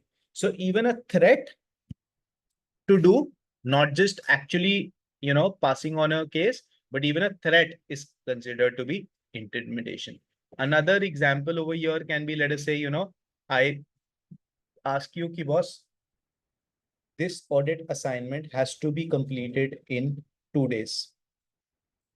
Now, what will happen is I am intimidating you, I am pressurizing you to kind of complete this assignment in 2 days. Don't you think the quality of the work will suffer? Because you might need more time, you might need more evidences, you might need more explanation from the client about why this transaction is in a way that it is. Okay, so that is also covered as a part of intimidation. Basic idea: 5 ethical principles: integrity, objectivity, professional competence, and due care, confidentiality, and professional behavior. All of these principles have to be complied with for you to ethically continue as an auditor. Okay. So when will you check these ethical principles? You will essentially check them before signing the engagement letter, before you act as an auditor for the company. Then, while complying with these principles, you might come across certain threats. What are the threats? Self-interest, self-review, then familiarity, intimidation, and what is the last one? Advocacy. Okay, so 5 threats that are there. You'll have to see if you are facing any threat, use the safeguards to mitigate these threats. If you are able to mitigate the threat to an acceptable level, continue with the engagement.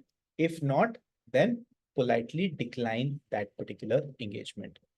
Let us say I am an auditor, I'm already signed the engagement letter, and then a new threat arises. So again, I will have to either put in a safeguard or withdraw from the engagement. I will not continue even if the engagement letter is signed. Any questions, doubts? Sir, I had just a small question. So, in the familiarity thread, we studied about the cooling off periods, right? So, for 7 cumulative years, a partner is allowed to serve a audit client, Yeah, but within and after that, they'll have to like follow the cooling off periods. But correct. within that 7 years, can the partner observe two roles? Like, for example, if for 2 to 3 years he is serving as the engagement partner and then he becomes the QCR of that same client. He can do so. Essentially, practically they don't do it. Why I'm saying that is, so this scenario that you're talking about, essentially something fishy is going around over here. Okay, why I said practically I will not do so, because when I am a partner, that particular client is under my portfolio, and my performance will also be judged upon basis the revenue that I'm, maybe categorizing, maybe handling, the number of clients that I'm handling.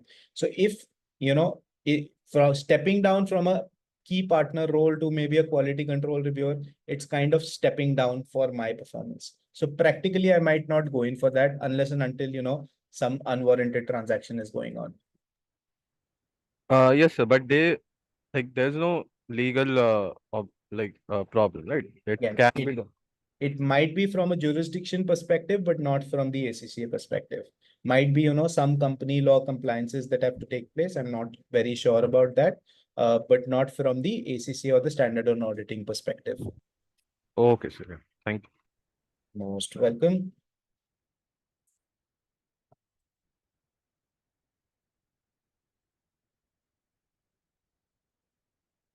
For example, the client says, ki, okay, boss, your audit fees will be 1% of the profit that we have. The net profit figure after the adjustment, 1% of that fees is your, 1% of that profit is your fees. Do you think it is allowed? No, sir. Contingent fees. No, it's contingent fees. Contingent fees is not allowed. Perfect. Ji. Okay. I am auditing for the year 2024. My fees for 2023, 2022 is still overdue. Can I continue with the engagement? No, It sir. depends on the 15% criteria, right? No, no. So we should propose for partial fees, if not the complete fee, before accepting the engagement. Okay. So ideally, the full fee should be recovered before commencing the engagement. If not, at least the partial fee should be recovered, and the remaining one should, at least we should have a plan. Then how exactly the client will basically pay in those fees. And then again, we also have to get the quality control review done just to ensure that we have sufficient evidences in terms of whatever opinion we guys are expressing.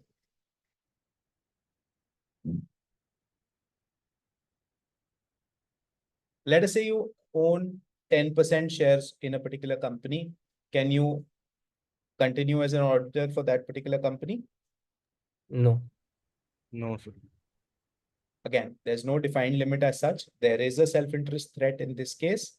You have to disclose out your financial interest to the audit committee, to those charged with governance. If they are okay, you can still go ahead. If, after disclosing, you might get, it might be a wise decision to remove you from the team, considering there's a financial stake from your side. Another aspect can be, let us say, you sell off those shares and then continue as a engagement partner. So all these options are there.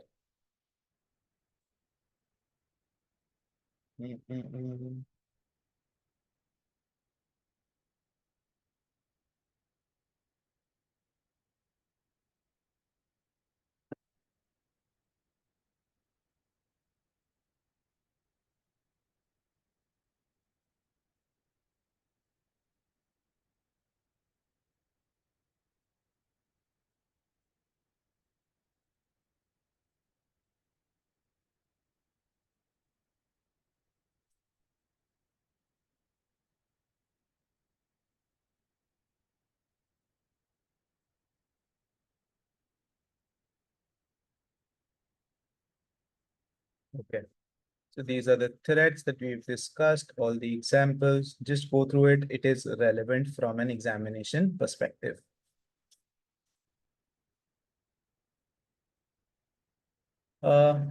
Principle of confidentiality, we've already discussed, some specific exceptions wherein you might have to disclose it out. If the disclosure is permitted by law, then you would need the permission from the client. An example can be, let us say the new auditor has approached you for information about the client, or possibly a disclosure is required and mandated by law. So money laundering, fraud instances, then again, it is okay. If the disclosure is made in public interest, then it is okay. So for example, there's any instance that is going on, some, non-compliances that are going on, but there's no public interest as such involved. Okay. But you still go ahead and report it out to the media houses. That is not in public interest. That is not in good faith that you made out a disclosure. So that's a breach of confidentiality principle. Again, independence, if it has to be checked, it should not be that, let us say I own 15% shares in the company and I continue to act as an auditor. I'll say, boss, according to me, I am independent. That's not the criteria. The criteria is that from a third person's perspective, you should appear to be independent. Okay, independence is always looked from a stranger's perspective. That if someone else would have a look at this kind of a business relationship, what will he feel? Will he feel that you are independent or not? Disclosure in public interest is allowed. That's when the principle of confidentiality will not get breached. However, there's no official definition of public interest. Basically, what we mean is that if the public could incur physical or financial damage that the auditor could knowingly would have prevented, then it becomes his public duty. But as such, there's no clear-cut definitive information. Okay, it depends upon the size, it depends upon whether the public is involved, it depends upon the reputation. Maybe it's a one-off instance that happened. It depends upon the reputation, how serious the matter is, what are the laws and regulations that are applicable. So it is highly recommended practically as well as in exam whenever such scenario comes in, that whether auditor should report it out to the government or not. The ACCA body suggests you as members, boss, always take a legal opinion. You guys are auditors, accountants, you are not experts in law. Take a help from a legal body. You can obtain possibly a guidance from the ACCA body. You can obtain guidance from a legal team, but that should be done before making such disclosure. So legal advice should be obtained.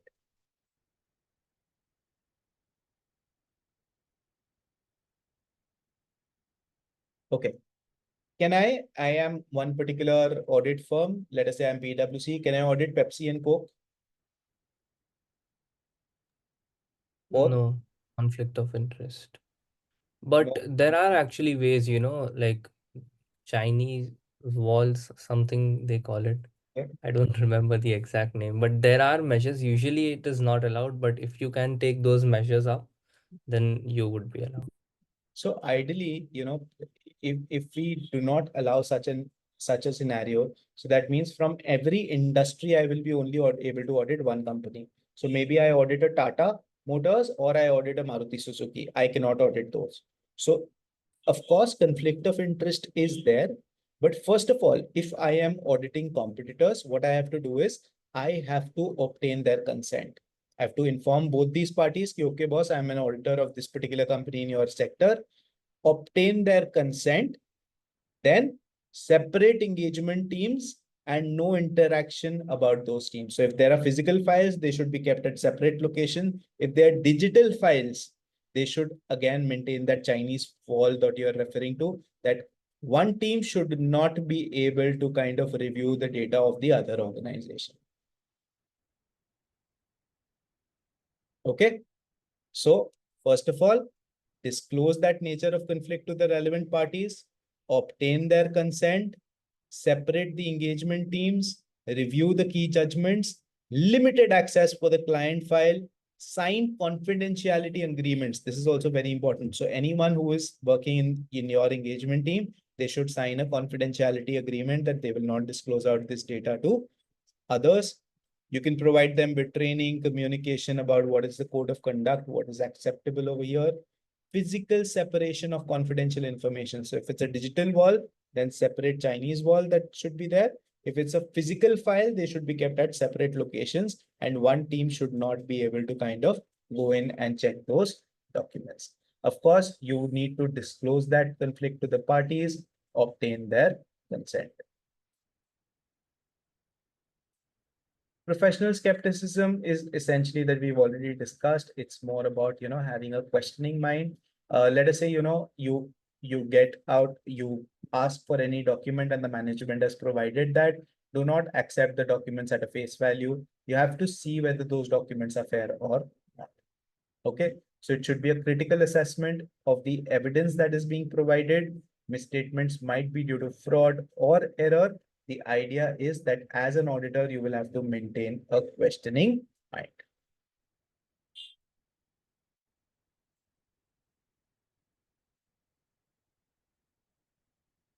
So this was just about the professional ethics part. I know we had some part of professional responsibilities as well that was left out. Before we kind of end the session for today, let's see what all was left out. And then possibly, I think tomorrow's session, we can at least pick up some questions from the examination kit. So you have a flavor on what kind of questions come in the exam. Okay. So I think liability part, liability arises to the client basically when a contractual agreement exists because we sign the engagement letter. So that's why a contract exists. If appropriate skill and due care is not exercised, how can I say that professional, appropriate skill and due care is exercised is there should be proper planning. It should be documented. You should have documents for what all you have done, what are the areas that are covered, what was the scope of audit, etc. If you have good documentation as per the standard on auditing, you cannot be liable. And if the auditor is not able to validate that they have complied with the professional standards. So in these particular cases, a liability, a legal liability will exist. How can you limit such liability? I think we discussed that in the previous session. Maybe, for example, you have a disclosure in the end that your liability is only restricted to this party. Or possibly, we have limited liability partnerships now. So that kind of limits the overall liability that the firm has. Another example can be, let us say you take out, during the engagement letter only, there is a particular clause which limits your liability in any particular case. That can be done. A lot of firms take out insurance that if in case the case comes up, issues are there. So in that case, it's not you, but the insurance company which will pay out such an amount.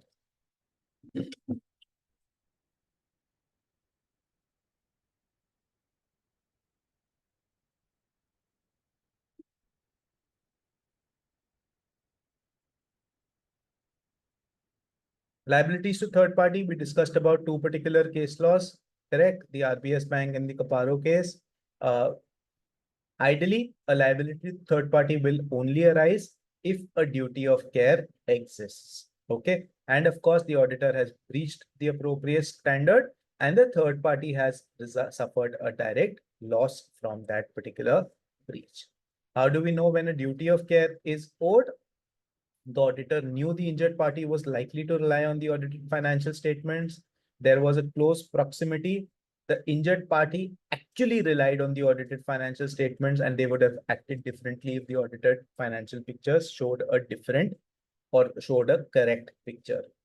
Especially, because the audit report is kind of issued to the members of the company, they rely on such, financial statements and a duty of care force.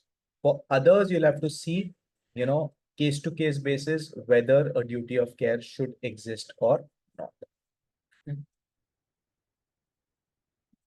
The auditor will be called out as negligent when he does not comply with the professional standards, does not comply with the terms and conditions of the engagement letter, employed competent and incompetent and trained staff to conduct the engagement, did not employ basically, and the work performed by the staff is not adequately reviewed and supervised.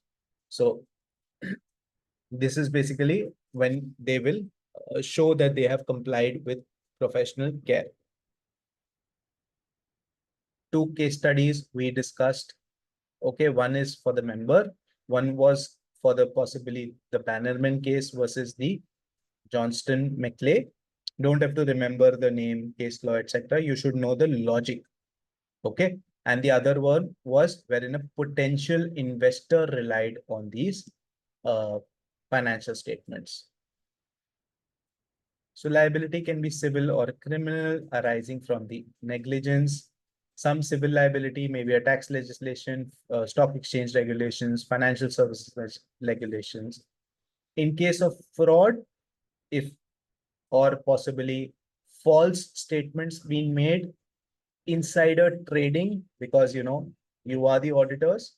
Before the financials are published to the general public, you will have access to them. So you know how the markets might react because you have insider information, or possibly, for example, I know that one of my client is going in for is receiving funding. So if he receives the funding, his business stock value will increase.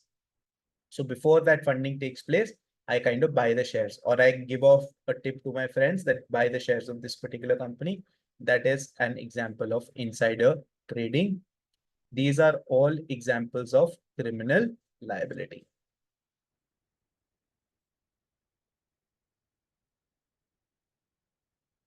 How can you manage the exposure, or how can you limit your liability? By maintaining quality of the audit, add a disclaimer of the liability, limited liability agreements you can enter into, or possibly in the engagement letter, you can add a clause that was our liability to be kind of restricted to XX amount. Take insurance so that the insurance company will kind of pay out the amount in case the company suffers a loss. Then we have a expectation gap. What do we understand that this particular term is essentially? See, not everyone has basic knowledge about what do we understand by the term audit. Sometimes people might feel that if an audit is done, that means 100% chance no fraud is there. Whereas that's not the case, because we give out a reasonable assurance, not an absolute assurance. Sometimes, the general public feels that the financial statements are prepared by the auditors, which is also not true. The financial statements are always, always, always prepared by the management. Sometimes, the general public feels that the auditor checks in 100% of the transactions. That is also not true, because we only check in sample transactions. We check in transactions on a sample basis, not 100%. Okay. So the idea is that there is a expectation gap. The shareholders or the members or the general public might have some expectations that the auditor does not actually provide. There's a difference between the reality and the expectation. How exactly they can be bridged is by communicating or educating the users. Okay. So very quickly, let's go to the Reliance audit report.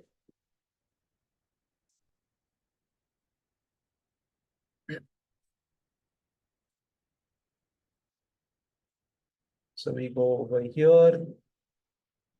Over here, we straight away go to the financial statements, go to the standalone part, and the financial statements obviously start with the independent auditor's report. So that's the heading. It says it is addressed to the members of Reliance Industries Limited. Report on the audit of financial statement. That's the headers. Okay. We're not going through in detail, but what I want you to read out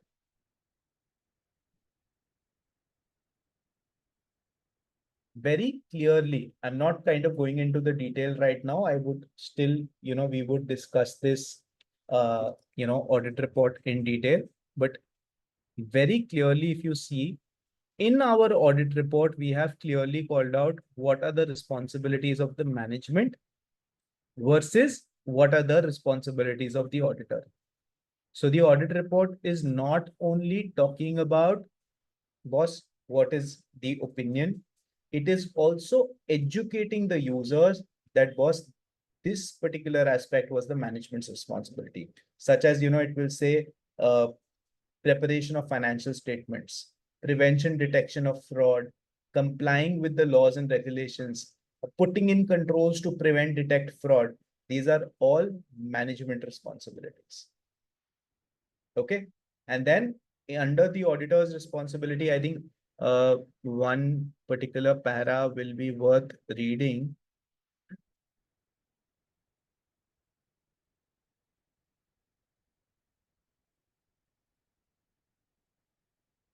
So I think what one of you guys also mentioned over here, see, obtain an understanding of the financial controls, the internal controls that the company has relevant to the audit, in order to design audit procedures that are appropriate to the circumstances. Again, under the company's law as well, like our syllabus, what it is saying is we obtain an understanding of the internal controls that the company has. Based upon that, based upon if they are designed or not, then of course, after the testing, whether they are effective or not, we choose in what is the level of audit procedures or the substantive audit procedures that we have to do. Okay. So not quite going out in detail, but this is one aspect wherein we are trying to educate the users ki, boss, there are two sets of people involved over here. One is the management, one is the auditor. XYZ is taken care by the management, ABC is taken care by the auditors. Okay, but nonetheless, we will definitely go through the audit report in detail as well.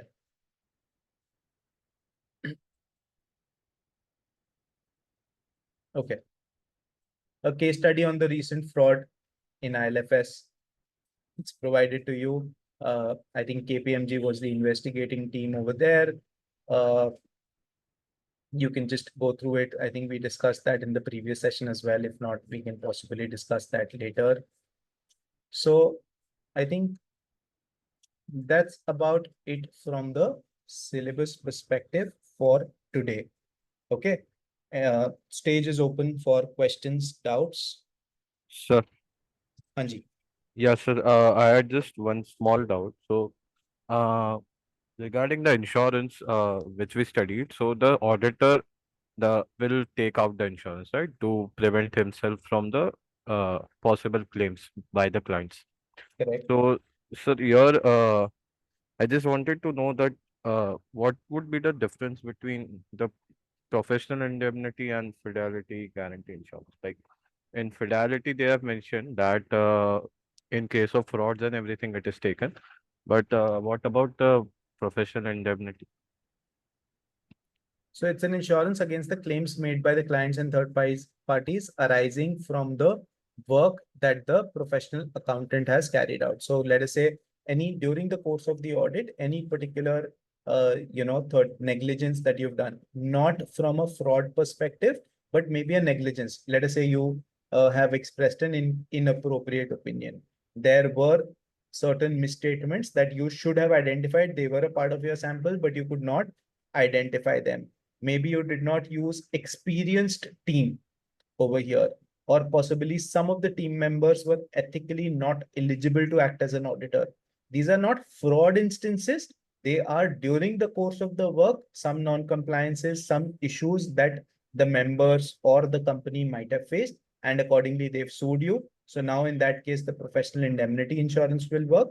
However, if it is a case of fraud, okay, because whenever fraud gets involved, it's about, public interest. It's more about it. It will be a very big amount. So that's a fidelity guarantee insurance that comes into the picture. Okay, sir. And like in practical scenarios also, do firms take these kind of insurances? It is advisable. Because See, very, very honestly, if you talk about, you've seen the Satyam scandal. Yeah. Right. Now PwC was involved. PwC were the stat auditors of that company.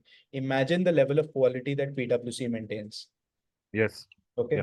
My friends have worked, I know them, and the quality is it's better than a lot of firms. But still, the topmost firms frauds are taking place. They are involved. I'm not saying how exactly they're doing it or what, not getting into those integrate details. But the idea is if the topmost firms are involved, what about the other firms? So you have to, that's a very practical option. Okay, sir. Yeah.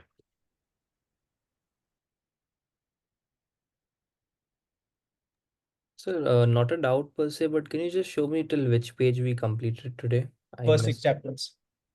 Sorry, first First six chapters. 6 chapters, right? Okay.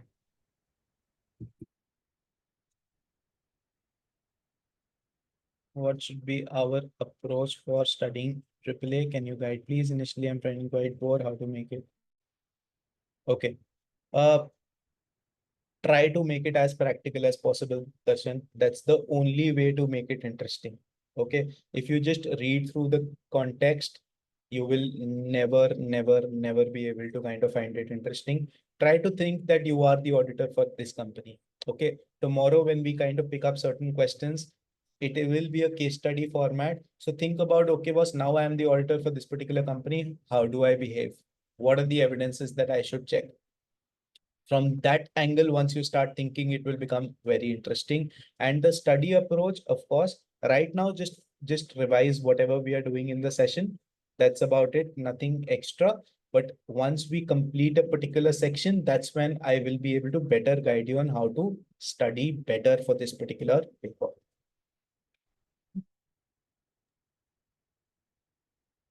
Sir, I just had a small request that if you could just give the segregation if possible, that which chapters will be covered in which question of the exam. So like you said, that question was is 50 marks and it covers majority of the chapters. So if you could just give the possible segregation, if something like that is I there. kind of gave it in the first, and it is, see, this one, your section D. Okay. Yeah. So let me show you a past examination question. Wait, you'll have a better idea then.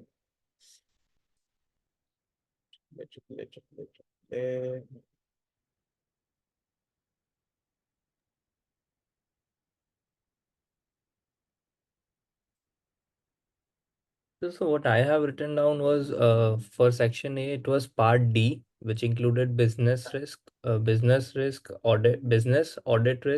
audit procedures, professional or ethical considerations for audit. And section B was you said random. It can come from any models, right? Yeah, yeah. I'll just show you as well. It's the same thing. What I'm saying right now. See. So it's a kind of a past examination paper. What this telling you is, first of all, the first question, this is the requirement from, so this is how the question kind of looks in. You have an introduction, then you have the requirement, 40 is the technical part, 10 marks is your professional skills. Okay. And then you've got various exhibits below. So first will be the partner's email. They will say that, boss, I have provided you with this information from the planning phase of the audit. That's what I said. Section D, the question will come in. Then, after that, they will have that exhibit various information, some financial statements, some notes from the meeting, some other cases. So it will be a fairly long question. Now coming to the requirement. First is evaluate what are the big business risks that are involved, 10 marks. Then what are the significant audit risks that are involved? This is again both the part of your section D only. Third is design the audit procedures that you would do with respect to XYZ transaction that is taking place. That is also section D. And last is explain the ethical issues and other planning implications which arise from the audit. So this is why I say that ethics question is mandatory. It will come in your exam. Okay, so it can be explain the professional considerations or maybe the ethical considerations that you will face during the planning of this particular paper. Okay. Okay, so Yeah. all of this, if you see, is getting covered over here. Part D. Okay.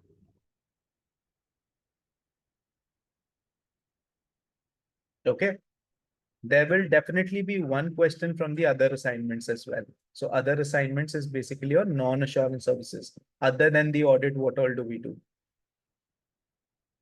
In part A only, sir. In the Sorry, next part. section. Part A is done. Part A, we are all clear. Yeah.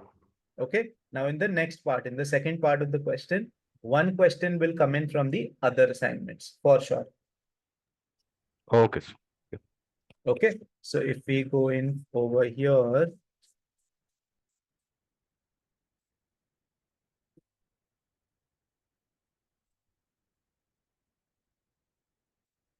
this is separate camera.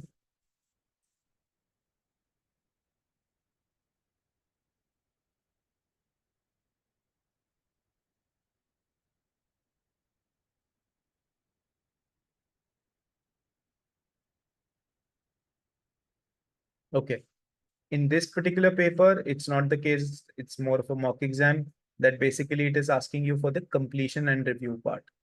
Okay, that during the final phase of the audit that you are, so you've noted down certain misstatements. Now what will happen? How should you react? What will be the impact on the opinion? That is something that is getting asked over here. So over here, it's as well, if you see, it's a 25 markers, 20 marks for the technical part and 5 marks for the other professional skills part.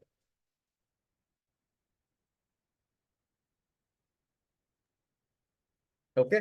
And the next that is coming in over here.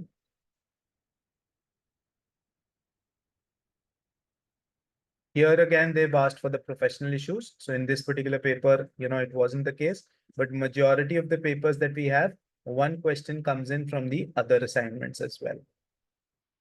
Okay, the aspects will remain the same. For example, if we talk about the audit procedures, you are auditing any XYZ company and you're auditing, let us say, they've asked you the audit procedures. So the basic concept is same, just that the financial statements are already prepared. As compared to maybe, if I ask you to audit a prospective financial information, chapter 18. So prospective financial information is something that me sitting in 2024, I have prepared a P&L or a cash flow or a balance sheet for 2027. Then what will be the change in approach? What are the things that I should consider? So that's a part of the other assignment. Okay.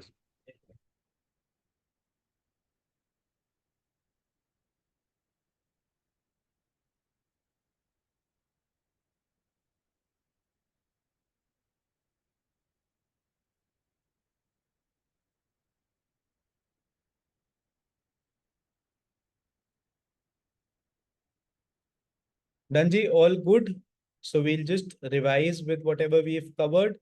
Possibly in tomorrow's class, we'll try to pick up some examination questions specifically around the professional ethics part or maybe the initial regulatory framework part. And then we'll move on to the planning phase of the audit. Planning phase, now even you guys know it is one of the most crucial part of your syllabus. Okay. So that's about it. Thank you so much. And I will see you guys tomorrow around 2 noon. Thank you so much, sir. Thank you, sir. Bye bye. Thank you. Bye, sir. Thank you. Thank you so much. Thank you, sir. Class is at the same time tomorrow, right? Same time. Okay, sir. Bye bye. See you tomorrow. See Thank you. Thank you, sir. You.